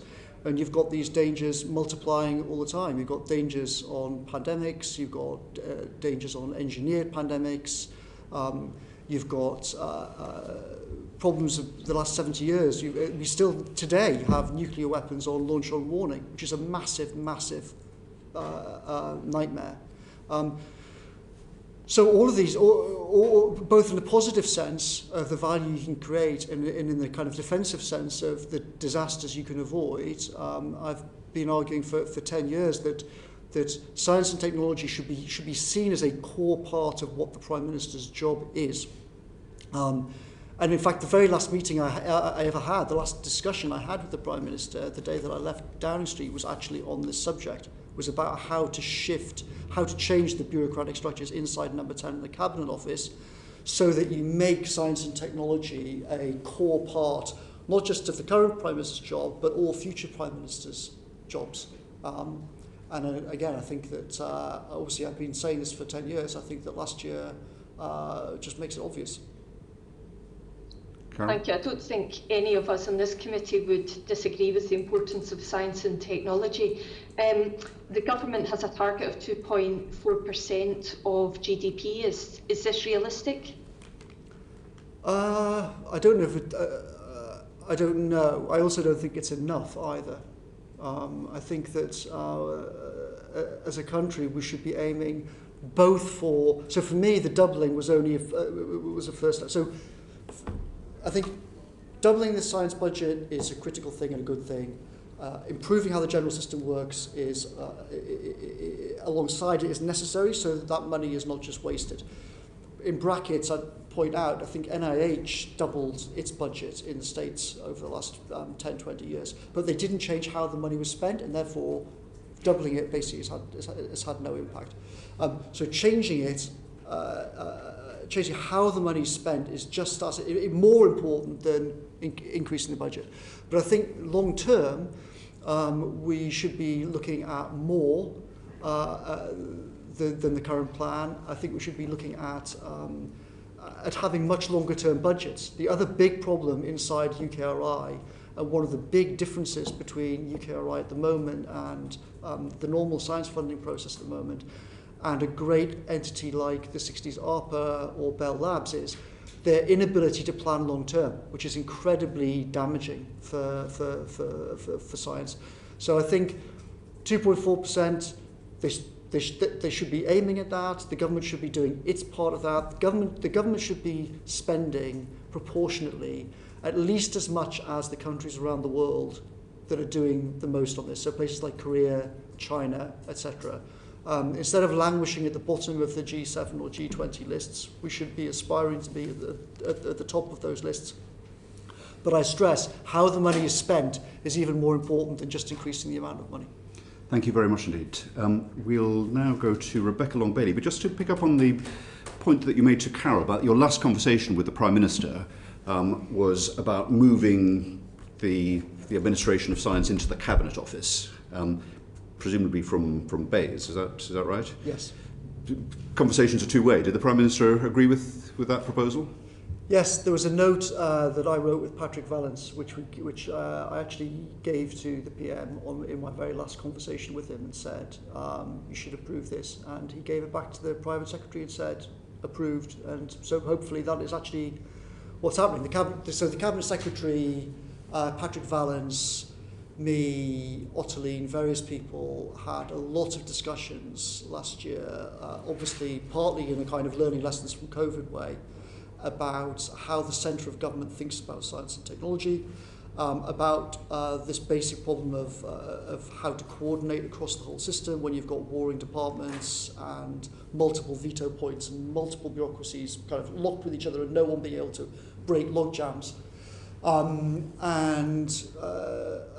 that's why Patrick Vallance and I and the Cabinet Secretary said the current system is obviously no good and it should change very significantly. And the current Cabinet Secretary is a strong supporter for making science and technology core to the job of the Prime Minister for the future. So the proposal is to bring it into the heart of government under number 10, and that's both a response to the learnings of the pandemic, but also to deal with the increased scale of investment in science that is now. Yeah, because it's only with the best will in the world, the junior science minister at Bayes can't look across the whole system and have authority in terms of how Whitehall works. So you can have a theoretical conversation about what's the platonic ideal of how to do this, but that's not the situation that we were in last year. What I was looking at was what's practically sort of just about possible given how Whitehall currently operates and the whole departmental structure and whatnot. Unless you rip up really much more fundamental things about how Whitehall works, which personally I would be in favour of, you need a way for the centre to be able to look at, right, what are the big, so say, you've got things like net zero coming through, right? You've got huge net zero obligations and action. You've got huge defence and intelligence obligations. You've got the normal science budgets. You've got COVID response. You've got all these sorts of things. The current system hasn't had no way to coordinate thinking about all of this, to think what are the real priorities, and then actually project manage them through the system, right, and drive it through Whitehall. That can't be done by junior Bayes ministers. It could only be done if you have in the current system, actually, it's extraordinarily hard even for the Prime Minister's office to get anything done like this, as last year showed. But it certainly has no chance of happening unless it has the authority of the Prime Minister and the Chancellor. Okay, thank you very much indeed. Rebecca Long-Bailey, then Mark Logan. Thanks, Chair, and thanks, Dominic, for coming to speak to us today.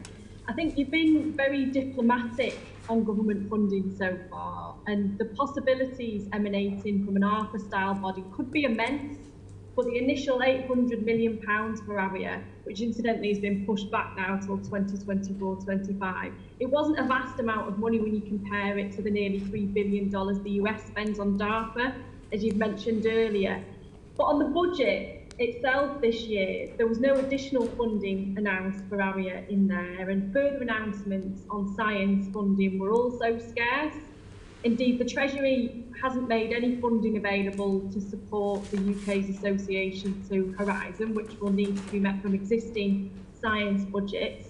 And the ODA allocation to UKRI is reduced significantly, leading to £120 million worth of shortfall. So what did you make of the budget in relation to R&D? Do you think the government's being ambitious enough, or do you feel that they're at risk of watering down your ambitions? Certainly on the ODA and Horizon point, they seem to be doing the opposite of what you'd like to see based on your comments today. So I didn't watch the budget, and I don't really have any idea what was in it. I'll take obviously what you say is fact. If the UKRI budgets have been cut, then that's obviously extremely bad decision. I don't know why that would have happened. In the budgets that I had, in the documents that I had, with the numbers penciled in when I left in November, UKRI was getting very generous improvements to its core budgets, not just for this year, but throughout the next, through the whole spending review period and through till 2025. So if that's changed in the last 12 weeks, then that's obviously bad. And if there's dodgy accountancy tricks with ODA and whatnot, then I agree with you, that's also obviously bad. I mean, if 2020 isn't enough of a galvanizing shock to say we ought to take science and technology seriously and both fund it properly and embed it in government decision making intelligently and strip out the bureaucracy that causes so much harm, then I don't know what would be. Rebecca? Thanks, Dominic. Well, you didn't need to watch the budget. You didn't really miss much when it comes to science and R&D.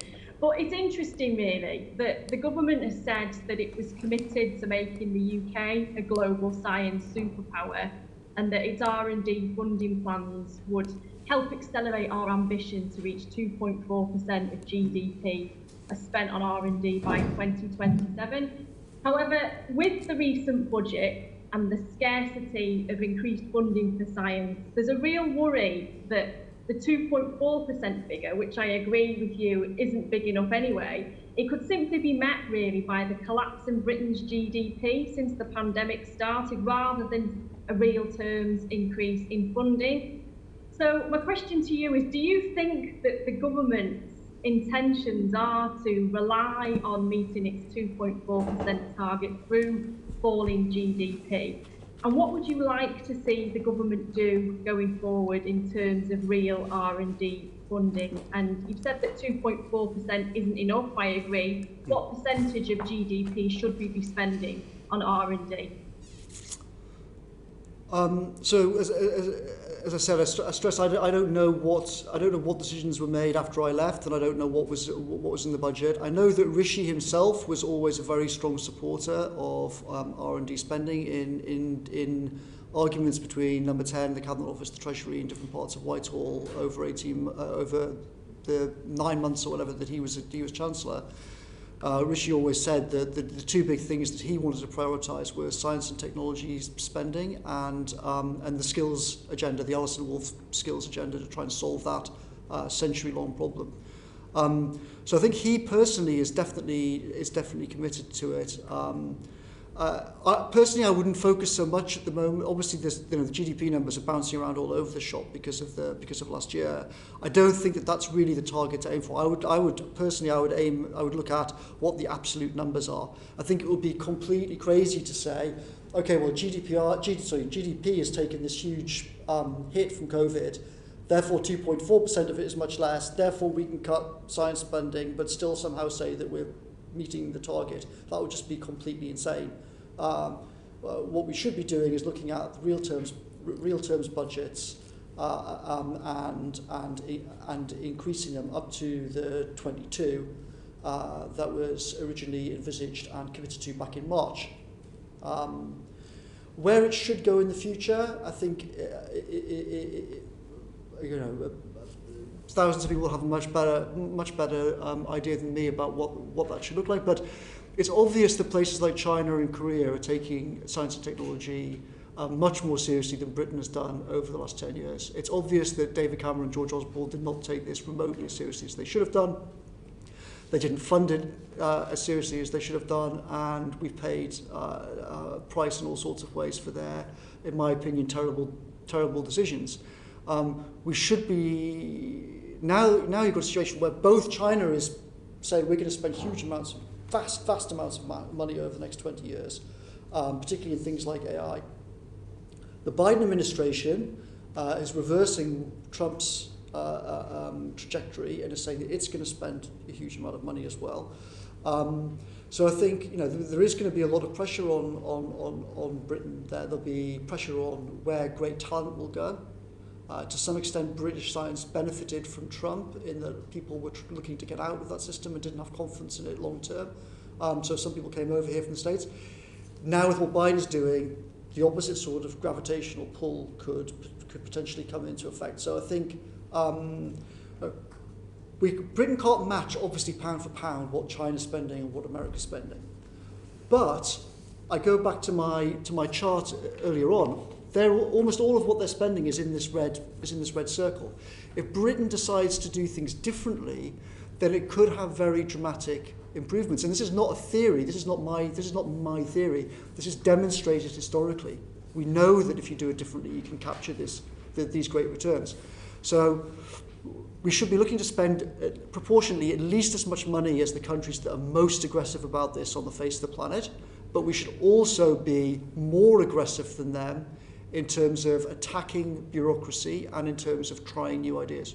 Thank you very much indeed. Can we go to Mark Logan now, please? Dominic, and thank you very much for coming in this morning. My questions are quite broad and linked to what Becky has just asked. So we've had the integrated review yesterday. Our aim is to secure our status as a science and tech superpower by 2030. I mean, currently, do you feel that we are an S&T superpower? And how will ARIA and the integrated review help us cement that position? I think it's obviously patchy, right? There are some fields in which we are a superpower. The first thing that comes to mind is what's happened recently with genetic sequencing of the COVID variants and things like that. We do have very, very strong life sciences, people like John Bell at Oxford.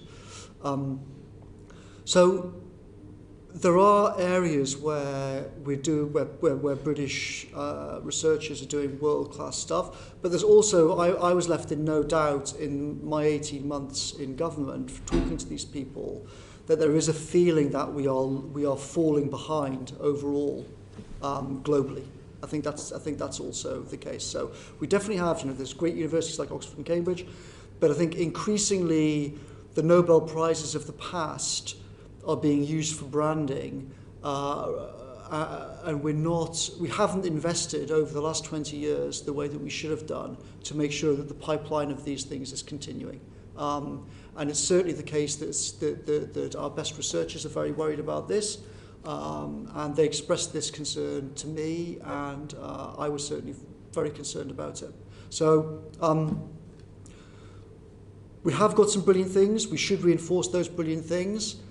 But I think the true situation is more worrying and dangerous than it appears. That's probably how I would summarise it. Mark. Dominic, just to come in on that, so I know you've mentioned East Asia and China, and I'm reminded of the sci-fi novelist Liu Cixin, who wrote Santi, or The Free Body Problem, and he kind of said, he was asked, where do you get all your great ideas for science fiction, and he said that, I realized by living in China that I was living in the future. Do you feel that we have anything to learn from China, or indeed any other countries in the region? And also, just recently, I know that the government has taken a different kind of step change on industrial strategy, and I'm just thinking to some of the stuff you were saying in terms of short-termism versus long-termism, and just keen on your thoughts on that. Yes, I think that we do have huge amounts to learn from East Asia. I think that so after I was in the Department for Education 10 years ago, one of the things I wrote about that experience was how parochial it was as an institution and how unwilling it was to look to learn, and in particular how unwilling it was to try and learn from East Asia. I think you saw exactly the same problem in Whitehall last year in a whole range of subjects. I think that what China and other countries are doing about making science and technology core to their policy. It's not a kind of, the way that Britain has sort of thought about it for the last 50 years, it's a kind of add-on. It's what the boffins do in white coats, but it's not really what serious politicians think about. It's not what the top mandarins in the cabinet office and whatnot think about. I think that mindset has been amazingly damaging for the country. It means that we haven't funded things properly, we haven't taken things seriously that we should have taken seriously. I hope that one of the lessons of 2020 is to change course from that. If you look at what the president of China is actually sits down for days on end with senior management around him, and has sessions on things like funding edge-of-the-art science and technology programs for the long term. And I think if we don't pay attention to that, then we will suffer enormously. Also, China and Russia have had extremely aggressive operations against this country to acquire British knowledge, both legally and illegally, overtly and covertly, because these countries take it deadly seriously. And Cameron Osborne did not take it deadly seriously, and in all sorts of ways they left the country open to and vulnerable.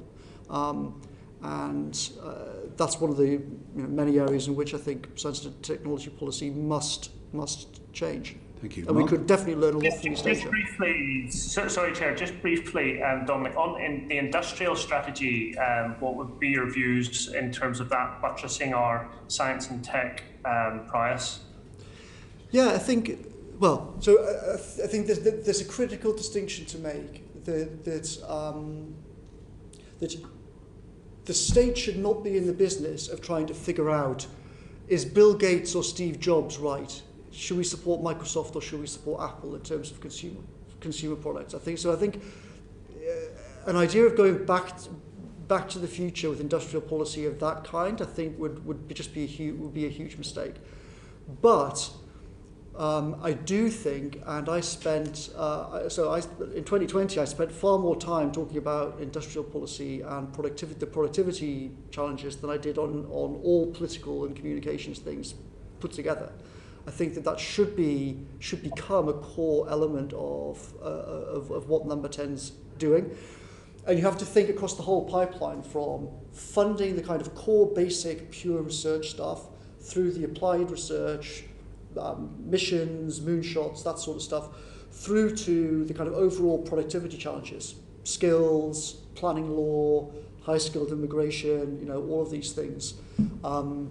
I actually started, so while PMQs was going on, I used to run a set of, I didn't have anything to do with PMQs, I used to have a separate set of meetings called Project Speed for much of 2020, where we would get some of the great officials around Whitehall and pull them together from different departments to try and figure out how to do this sort of thing. I hope that that's still going on, and there was certainly a huge number of very productive ideas, and certainly Rishi was a great supporter of this and put the institutional weight of the Treasury behind doing it.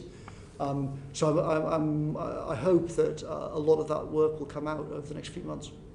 Thank you very much indeed. Graham Stringer had a supplementary question he wanted to ask before we conclude. Graham?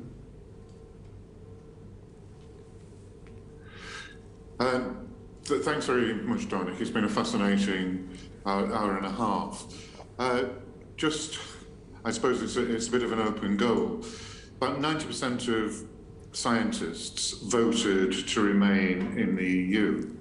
One of the reasons they gave was that the EU sponsored cooperation between different scientific institutions and universities within the EU. It was my feeling in debate and talking to scientists that cooperation and hitting that metric became more important than the science in terms of those projects.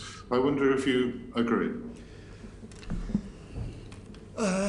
Yes, I do, unsurprisingly. I mean, obviously in the referendum, one of the things that you and I argued very strongly was that it would be very dangerous to let the EU continue to regulate science and technology in this country, and that we should take back control of regulation over science, technology, procurement.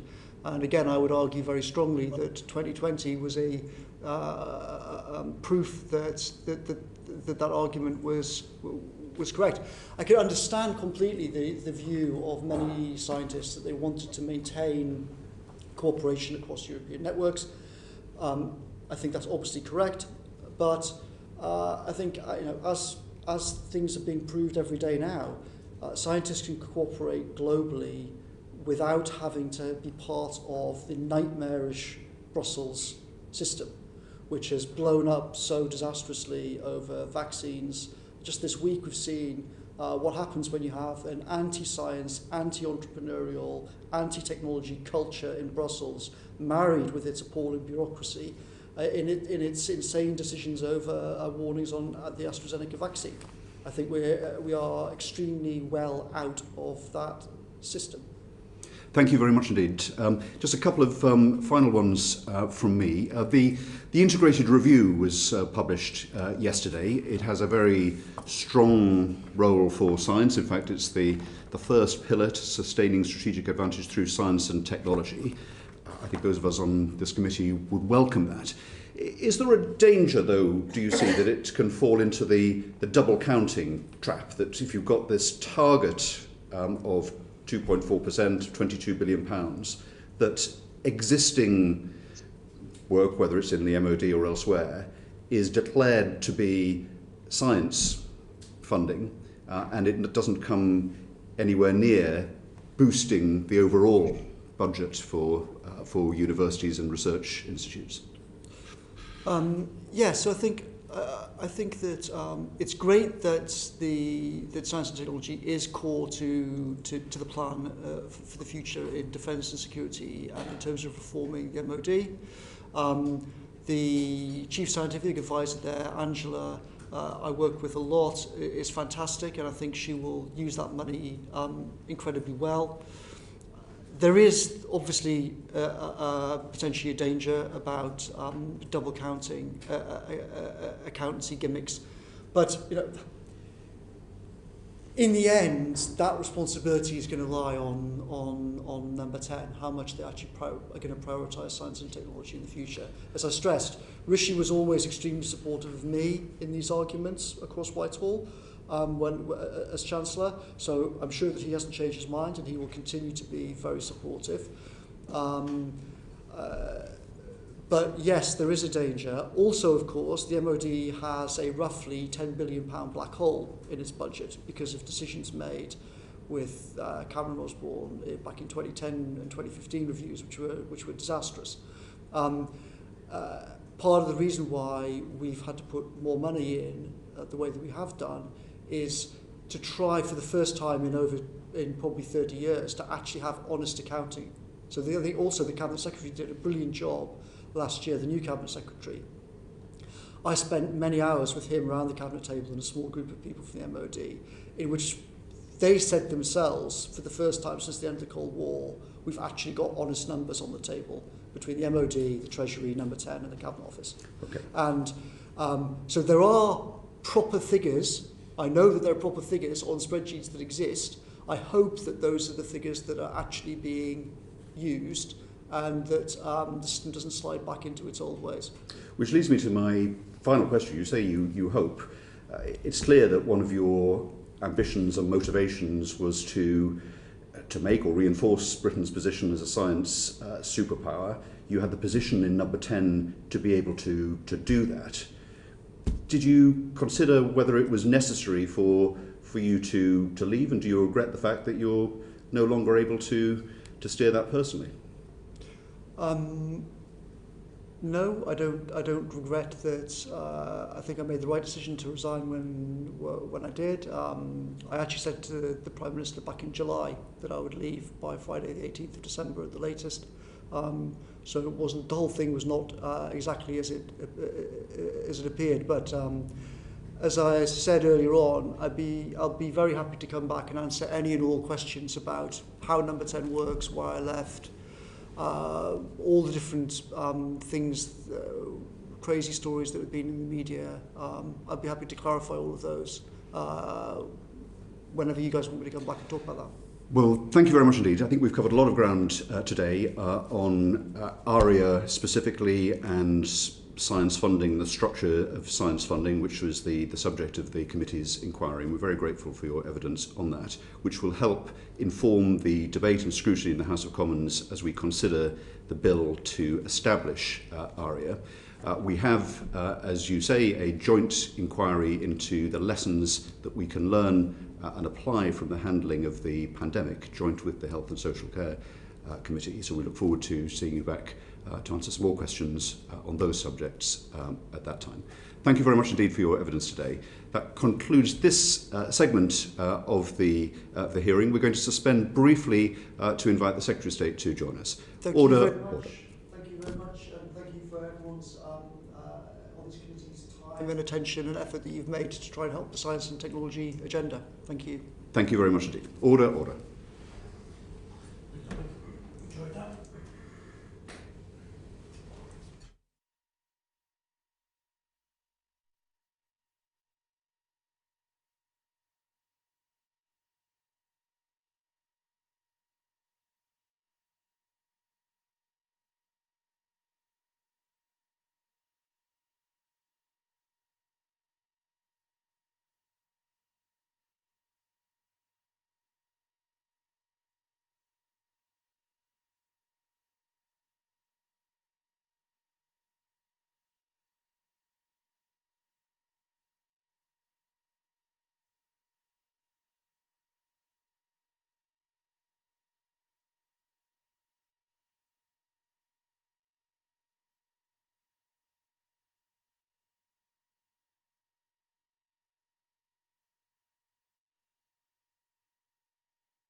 Members.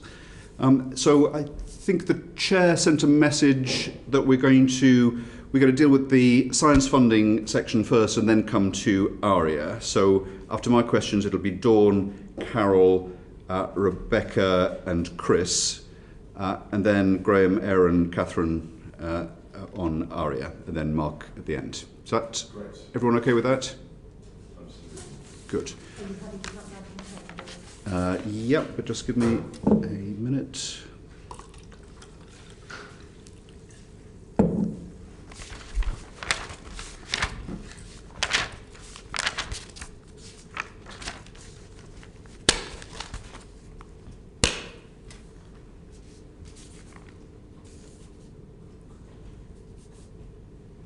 Right, okay. So we'll go live in 10, 9, 8, 7, 6, 5. Order. The committee is back in session. We're continuing our questions about science policy, science funding, and in particular the new ARIA research agency. Very pleased to welcome, for their, I think, both of their first appearances before this committee, the Secretary of State for Business, Energy and Industrial Strategy, Kwasi Kwarteng, and Joe Shanmugalingam, who is the Director General responsible for science at the Department for Business, Energy and Industrial Strategy. Thank you very much indeed for joining us today.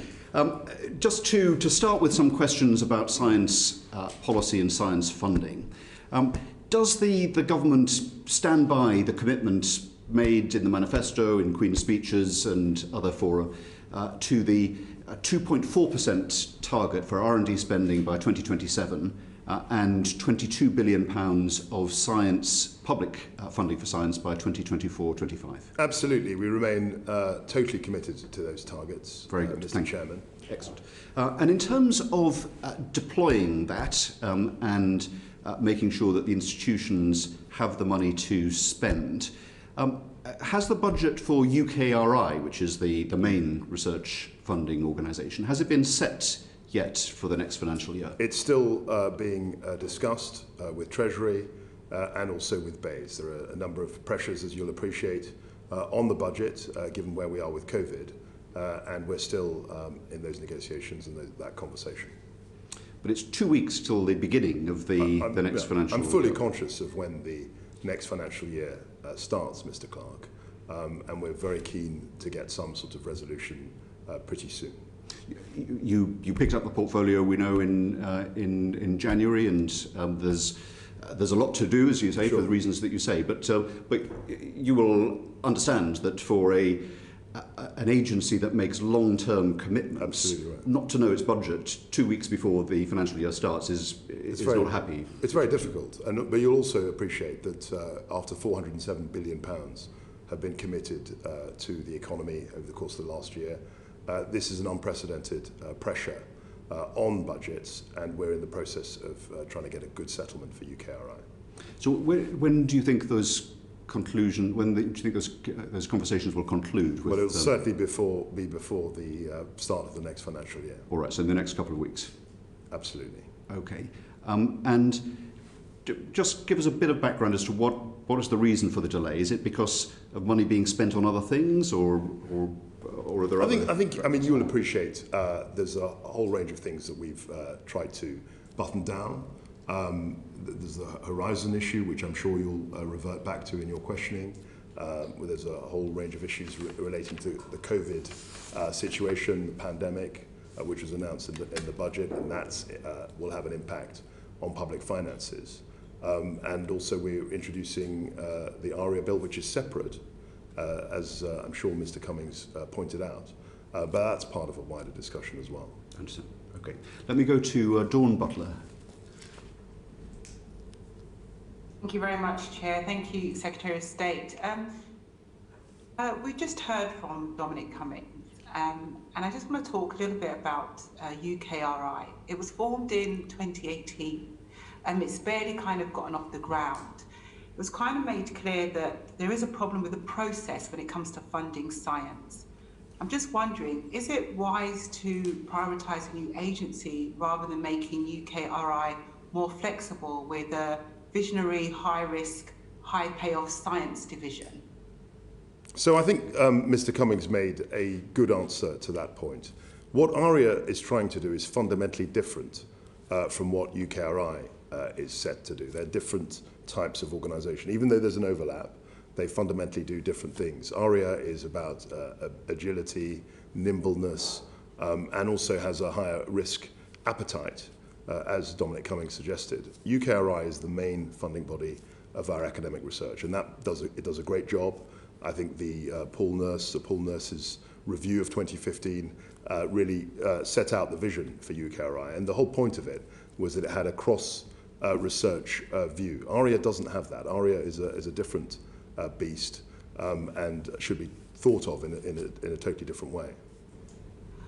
I totally understand that, and I can, in some respects, see the need for ARIA. But what I'm saying is, in the bill, it doesn't seem to make any connection to UKRI, and that seems quite strange, in as it's our UK research, scientific research, fundamental. I don't think it's strange at all. I mean, the bill. I've got the bill in front of me, and you will appreciate that a lot of this legislation has got to be as concise as possible. And I don't think it would make any sense in a standalone bill. It's a standalone independent entity. It wouldn't make any sense to refer to UKRI explicitly in the bill, which is designed to set up ARIA. Okay, so ARIA is exempt from freedom of information requests, and it will be able to spend taxpayers' cash in any way that it likes. Do you think that may raise alarm bells for some people with the recent sort of PPE scandals? I think you raise a fair point, but you've referred to the bill, and I'll refer back to it. If you look at the bill, the Schedule 1 of the bill has a number of subclauses which deal explicitly with the corporate governance arrangements of ARIA. I think they're very robust. I, as a Secretary of State, or my successor, will have to report to Parliament on ARIA. There is a duty on the part of ARIA to submit accounts. These will also be scrutinised by Parliament. So I reject any idea that this is somehow going to be outside the normal corporate governance structure. And I think there'll be a great deal of transparency and oversight. Dawn, you can't see, but Jo Shanmugalingam was indicating that she wanted to say, I think, something about the relationship with UKRI. Yeah, so I think, so you're exactly right. We're sort of through the bill setting up this new research funding agency, and we'll come back more to the purposes of that. But absolutely, at the same time, we're continuing to support and develop UKRI. We appointed an excellent new chief executive last summer. They've been doing great work since then on reducing bureaucracy of the funding system. And as we set out in the R&D roadmap last summer, we'll be shortly commencing an independent review of bureaucracy across the whole funding system, universities, research funding agencies, and all the other actors, to absolutely make sure this is not just about concentrating on ARIA, it is absolutely about making sure we make the best of the whole funding system, of which UKRI will always be the sort of the critical engine and the sort of the core of the system. Thank you. Dawn. Thank you. Thank you. That does add clarity, because actually, in order for ARIA to exist, it needs to be outside of the bureaucracy. It needs to have the freedom, and so, but it does need to have some transparency around that. And my last question, please, Chair. If it's going to be scientists that are on the very edge, the cutting edge of scientific development, can the Secretary of State really is the right person to lead ARIA? I mean, how would the Secretary of State know exactly what's happening? Because this would be cutting edge technology that you really would need to be deep into it to understand it. And also, how would we be able to monitor if, say, ARIA was to research around eugenics? So look, there are two issues here. There's the actual leader of ARIA, which is independent. That's someone that we're going to be recruiting, and he or she, whoever it is, I'm sure will be an excellent leader of the organisation. And then there's, of course, the parliamentary and governance oversight, where the Secretary of State necessarily has a role, because he or she, after all, will be the person that will be summoned to committees like this to explain what ARIA is doing. So there are two issues. There's a governance role where the Secretary of State has a key role to play, but the Secretary of State will not be determining on a day-to-day basis what the missions of ARIA will be, nor will the Secretary of State be funneling money, if that's a way of describing it, to individual projects. There is a separation in terms of the operation of ARIA, which will be run by a director, and of course the governance and responsibility to the House of Commons and Parliament. Thank you very much indeed, Dawn. Next is Carol Monaghan, then Rebecca Long-Bailey. Thank you, Chair. I'll ask questions about UKRI in just a second, but first of all, Secretary of State, how will the government ensure there's oversight to ensure that ARIA is fully representative of the devolved nations in terms of funding allocation? I think you raise an excellent point, and obviously in setting up this new body, we want it to reflect the wide talent and geographical spread of the United Kingdom. So there's absolutely going to be, certainly from my point of view, a real interest in making sure that that is represented. Now, and I've referred to Schedule 1 of the bill, there are actually specific things where the Secretary of State is involved in appointing perhaps non-executive members of the board and governance. And that's an area, even though it's not expressed in the bill, where we can actually, I think, do a much better job than we have done traditionally in representing the full breadth and width of the United Kingdom. Thank you, because that is a concern that is raised regularly with myself and others, is the spread of funding and how it is still concentrated in London and the South East. If I move on to spending review, the announcement of 14.6 billion for R&D for 2021-22 was welcome, but will this include the contribution for Horizon Europe, or will that be considered as a separate funding? That is a subject of the conversations that I was referring to your chair. And I think we have further conversations, we have further debate, if you like, within government, but it'll be concluded very, very soon. Jo, do you want to add anything on that? Yeah, so absolutely. So the very welcome decision to associate to Horizon Europe obviously happened after the spending review, so obviously therefore wasn't part of those spending allocations. And as the Secretary of State said, discussions continue about how our association to Horizon Europe is funded. And I take it you will alert the committee whenever you find that information out, or when a decision's made? Absolutely. I mean, it's absolutely right that your committee gets very early sight of when things are decided, what's happening. No. Thank you. And looking at Horizon Europe, Secretary of State, I understand that you're aware that that there have been moves to exclude associated members from certain quantum and space funding streams. What actions are you taking to ensure that these do remain within the funding model from Horizon? We've tried very hard, and we still are trying to make sure that this funding is protected. I think, forgive me, I think that we will make some progress in this area, and I'm hopeful that we can essentially be members of Horizon on the basis that we've historically been.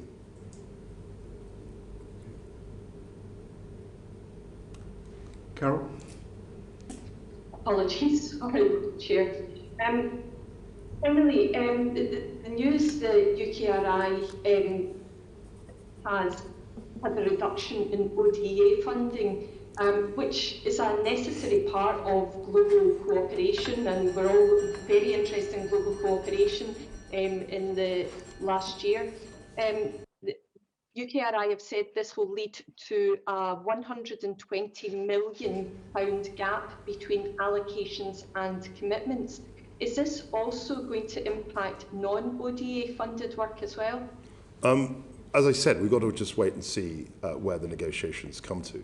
I think in terms of the ODA reductions, we've said these are very, very difficult decisions to make, but the Chancellor made a decision to reduce ODA commitment from 0.7% of GDP to 0.5% to GDP. He made very explicitly the case that this was an exceptional policy, and that we would try and we will revert to 0.7 as soon as the fiscal situation permits. And that was almost the exact words that was printed yesterday in the integrated review, where we made a very clear commitment, I think it was on page 5, to getting back to 0.7% as soon as the fiscal situation allows. I think the case that is causing concern is whenever the fiscal situation allows. I mean, that could be any time, really. And is there any move from UKRI, or will there be any move from government to replace the UKRI funding that has been lost as a result of this? We remain absolutely committed, Ms Monaghan, to the 2.7% target that your chairman referred to, the 2.4% rather target that your chairman referred to by 2027.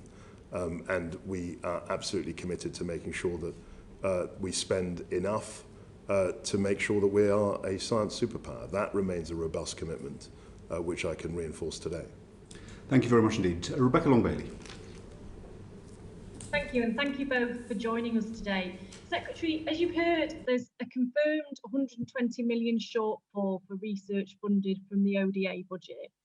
Further, yesterday, following the integrated review, Universities UK, as I'm sure you'll be aware, wrote to government stating that universities are increasingly alarmed by reports that the Treasury has not made funding available to support the UK's association to Horizon. And they say that if this position is maintained, it will amount to an effective cut in excess of 1 billion, equivalent to the loss of over 18,000 full-time academic research posts. So are the cuts in ODA funding for science and the potential requirements for UKRI, I know you haven't stated what's going to happen yet, but those requirements for UKRI to fund Horizon from existing budgets really consistent with the government's aims to increase funding for research? I think you make a fair point. I've said this a number of times. I think there is a huge pressure on public finances. We've got very ambitious commitments as far as the science superpower agenda is concerned. Yet today we're in very straitened circumstances. There's been a huge demand on the public finances. The Treasury has put in, as I said, £407 billion into the economy in the past year, and we've had to reduce the proportion of GDP that we put into ODA money, and that has an effect, clearly. But my job as Secretary of State is to try and make the case for science funding, and that's what I'm doing, and that's why, as your chairman suggested, we're engaged in ongoing negotiations within the government, ongoing talks within the government.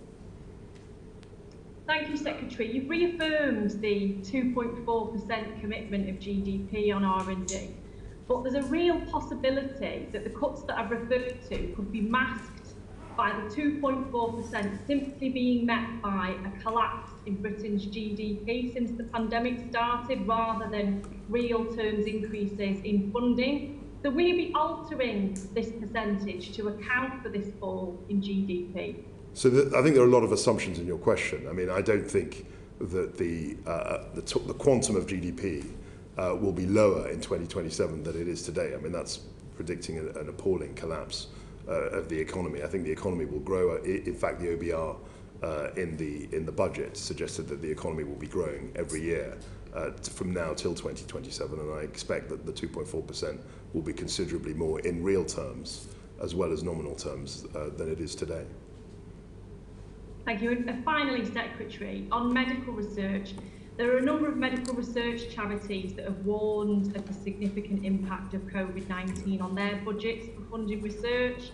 And responding to the budget recently, the Association for Medical Research Charities said that the government had chosen yet again not to provide any clear support for charity-funded medical research in the budget. So how does the government intend to support medical research going forward to address the shortfalls that charities are currently facing? Again, I think that's a very fair point to raise. I'm very pleased. Actually, only last week I spoke to Michelle, I can't remember her surname actually, Michelle Mitchell, that's right, the Cancer Research UK woman. And Michelle was very clear with me that there has to be some sort of settlement. There has to be some degree to which the government is prepared to meet medical research charities and fund the difference. Now, obviously, that's a difficult conversation to have, but we're looking at ways, I'm engaging with her and her colleagues in other charities to make sure that we can actually provide the support that is under a lot of pressure, because as you know, a lot of their private donors, individuals who are very generous, have also been squeezed, and that's why we're in the difficult position we're in. Thank you very much indeed, Rebecca. We now turn to Chris Clarkson. Thank you, Chair, and thank you for coming today, Secretary of State. Later today, we're going to be debating both breaking up the Union and Brexit, so I thought I'd take the opportunity to ask about the Shared Prosperity Fund. Firstly, could you tell us when that's likely to be announced? My understanding is that will be announced later this year. It's, as you know, been a subject of ongoing discussion. I certainly remember talking about the UK Shared Prosperity Fund when I was PPS to Philip Hammond when he was Chancellor. This is something that's been ongoing, but clearly once we have the deal, this is work that we can accelerate, and we hope, I think, at the end of this year, to have much greater clarity as to what the quantum of the fund and perhaps as to how it will be distributed. Thank you. And will part of that fund be explicitly allocated for research and innovation? I think the way the fund works will be very much specifically centred around place. So it'll be centred around the geographies of the UK. As far as I know, there hasn't been an explicit allocation to R&D, but clearly we've got to work out what the quantum of the fund is before we can actually put labels as to onto what the funding, which needs the funding will meet. I think that R&D is something which clearly is very close to what the government's trying to do. But I'm not sure that what the role of the UK Shared Prosperity Fund will be in that context. I'm sure Joe will be able to shed light on that. Joe Shagabugligam?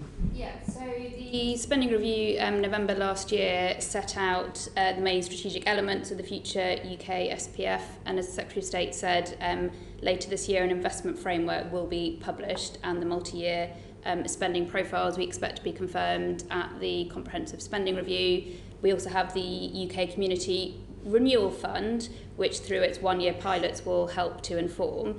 But I think absolutely we're very conscious of the role that the predecessor funds have played, combining with some of the national research funding we provide to support research and innovation in particular locations, and those are the discussions which will happen in government through the course of this year. But I think the point, just to add in on that, I think Joe makes a very good point, but the point is that the R&D offer has actually come through previous funds as well. So how the UK SPF fits into that is still, I think, a matter of discussion. Thank you. Just very quickly picking up on that, because Joe mentioned multi-year settlements. Will there be a provision for long-term funding like the EU structural investments funds previously did? Do you want to come in on that? I think that's something that the Treasury, I'm sure, will be considering as part of the comprehensive spending review. I don't think we can speak for them here today, I'm afraid. Okay, thank you. Thank you for that. We'll turn to talk about ARIA and some of the questions around the bill, if we may. Yeah. But just to kind of reflect on what we've heard so far on science funding, I may be wrong, but I get the impression that the discussions are continuing. There's a difficult fiscal settlement, and the fact that they're continuing suggests to me that you're in a series of conversations and you're advocating for this. Would you accept that, given the commitment that you've reiterated to a doubling of the science budget and to an overall investment in R&D that is to reach 2.4% by 2027, it would be paradoxical and regrettable if there were to be a shrinkage in the science budget in the next couple of years. Is that yes, I mean, look, as far as I'm concerned, as Secretary of State for BEIS, I want us to honour our commitments and lead the way as a science superpower. You will appreciate from your days as, I believe, you were Financial Secretary to the Treasury, so you know what the process is like. There's a huge amount of debate. People will debate how you define the spending, how you define the R&D spending, and that's something which within government, all governments, in fact, have always had these discussions between different departments. But the broad commitment remains the same, and as Secretary of State, I see a key part of my job is to make sure that we hit those targets. Fantastic. And then in terms of the short term as well as the long term, okay, can I just confirm, which I anticipate is the case, that you're aware of the consequence, what would be bad consequences for things like, take the Faraday Institution that was established to develop cutting-edge technology in batteries, and we know that's going to be important in the future. Because its funding is not confirmed, then it's going to have to start to wind down its activities just at the point when we need to expand them. So as an example of something for which a delay would have severe consequences.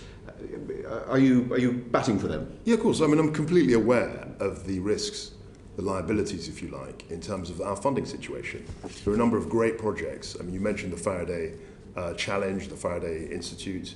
That's a great project. And clearly, if we're in a world where we're cash constrained, we're budget constrained, a lot of great projects may be exposed, and our job is to protect them and make sure that the actual quantum, the rate of change, as it were, the increase, is sufficient to make sure that these things thrive and grow, and that's part of my job. And in the same vein, and it's not to lay it at your feet personally, because as you've made it very clear, there's a conversation across government about this. But on the ODA and whether that is made up, I mean, UKRI have had to this week make an announcement that there's a £120 million gap between allocations and commitments. So these are projects that have already been passed, they've been scrutinised, approved, and found to be good value for money and impactful. And UKRI, government agency or arm's length agency, has said it's unavoidable that some grants will need to be terminated. That again, can I take it that you're battling to avoid that having to be put into effect? That's what they want. We're always making these cases, representing as passionately and as energetically as we can the interests of our science base. But there is a wider context here. We're committed to trying to reduce by £5 billion the ODA spend, and that will have consequences. But this is in the context of an unprecedented fiscal situation. You will remember from your Treasury days, there wasn't a single time in those years where we were spending £407 billion, as we have done, to keep the economy going. It means there were very, very difficult choices. I think the Prime Minister, the Government, the Chancellor have had the courage to make those choices, but some of them have had impact. And I think in bits of our research spending, particularly with the ODA money, there have been difficult choices that have been made. And finally, before I turn to Graham Stringer on ARIA, I don't know whether you heard any of the evidence from Dominic Cummings. I heard it in patches. You heard it in patches. Well, he was making the case that support from number 10, the centre, number 10 in the Treasury, was very important to advance your ambitions, and he was very complimentary about officials in Bays in this regard. Do you have the same level of enthusiasm and commitment in number 10? Perhaps this is one for Jo, since she's there. And in terms of perhaps I could talk about the circumstances of your appointment. Was this something on the Prime Minister's mind? Did he emphasise the importance of science and delivering? Absolutely. I mean, in terms of my appointment, we can talk about that. I was Minister for Energy for 18 months. I was not an unknown quantity within Bays. And during that time, we launched, we had obviously, when you were Secretary of State, we passed the Net Zero Act, and we had the 10-point plan and the Energy White Paper. And what the Prime Minister expressly said to me is that Bays, you've come from within Bays, and we need to really up our game, not only on net zero, but we need to think about what we're doing in terms of innovation and other areas of the portfolio. I think within the first week that I was there, I essentially commissioned an innovation strategy, and I'm very delighted that Jo is the Director General that's driving that, and she's doing a great job. And the officials, as you will remember, within Bays are second to none across Whitehall, and it's a very, very good department to be Secretary of State for, as I'm sure you remember. Absolutely. But Jo would like maybe fill in. Yes, perhaps I don't want to put you in an invidious position, because you obviously have to work with colleagues across Whitehall. But can I take it that you're still effectively engaged as a department with number 10, even given the personnel changes that have happened there during your tenure, if not the Secretary of State's as Secretary of State? So absolutely, the Prime Minister's, I think, personal commitment to science, innovation, technology is completely clear to everyone in government. You see it yesterday in the launch of the integrated review and the sort of how central science and technology is to that. So we continue to work really closely with number 10, and we absolutely feel their support loud and clear for what we're trying to do in the department. Are you part of these discussions that Dominic Cummings mentioned that the Prime Minister had approved to create in the centre, in the Cabinet Office, a strong science cross-government team and capability?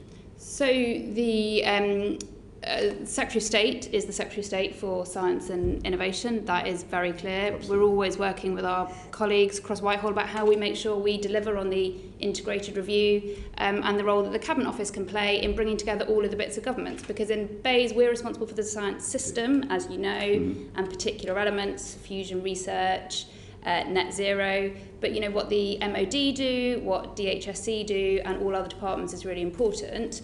And the Cabinet Office have got a really strong role in bringing it all together to be more than the sum of its parts. Indeed, and Mr Cummings said that because of that, because it's spread across Whitehall, the Prime Minister had commissioned the Cabinet Secretary to create this Cabinet Office team. Is that underway? Is that being created? So I'm not going to speak for the Prime Minister and what his plans are there. You know, we always look at how we best make sure we deliver the Prime Minister's ambitions, and they're really clear on science and technology. And particularly on that, I mean, I was very clear with the Prime Minister that I wanted BEIS to take a lead in terms of science policy, and that's why I immediately commissioned the innovation strategy, which Joe is leading. That was within my first week as Secretary of State. And also I said explicitly that we would own the space strategy. I mean, if you look at space and policy around space, that was sitting in lots of different buckets. Number 10 obviously had a clear interest in it, as did the UK Space Agency, other departments, the MOD and others. And I've said that BEIS will really take the lead on this, and we're holding the pen on the space strategy, and we're very keen and excited about delivering that in the next few months, and I'm sure your committee will be very interested in that work. Great. So you're going to be a muscular force in promoting and indeed defending the science and related policy and budgets. Yeah, it'll be a very energetic approach that we take to this. Thank you. Let's go into a bit more detail on ARIA, starting with Graham Stringer and then Aaron Bell. Morning, Secretary of State. Good to see you. Just a couple of questions in detail on the bill. You say you've got it in front of you. Absolutely. If you look at clause 2, 6, A, B and C, can you tell the committee why there isn't there's a section on the economy, innovation, improving quality of life? There is nothing specifically on defence. I mean, you could point to lots of different. It's quite a short bill. It's a succinct bill, and of course, as you know from your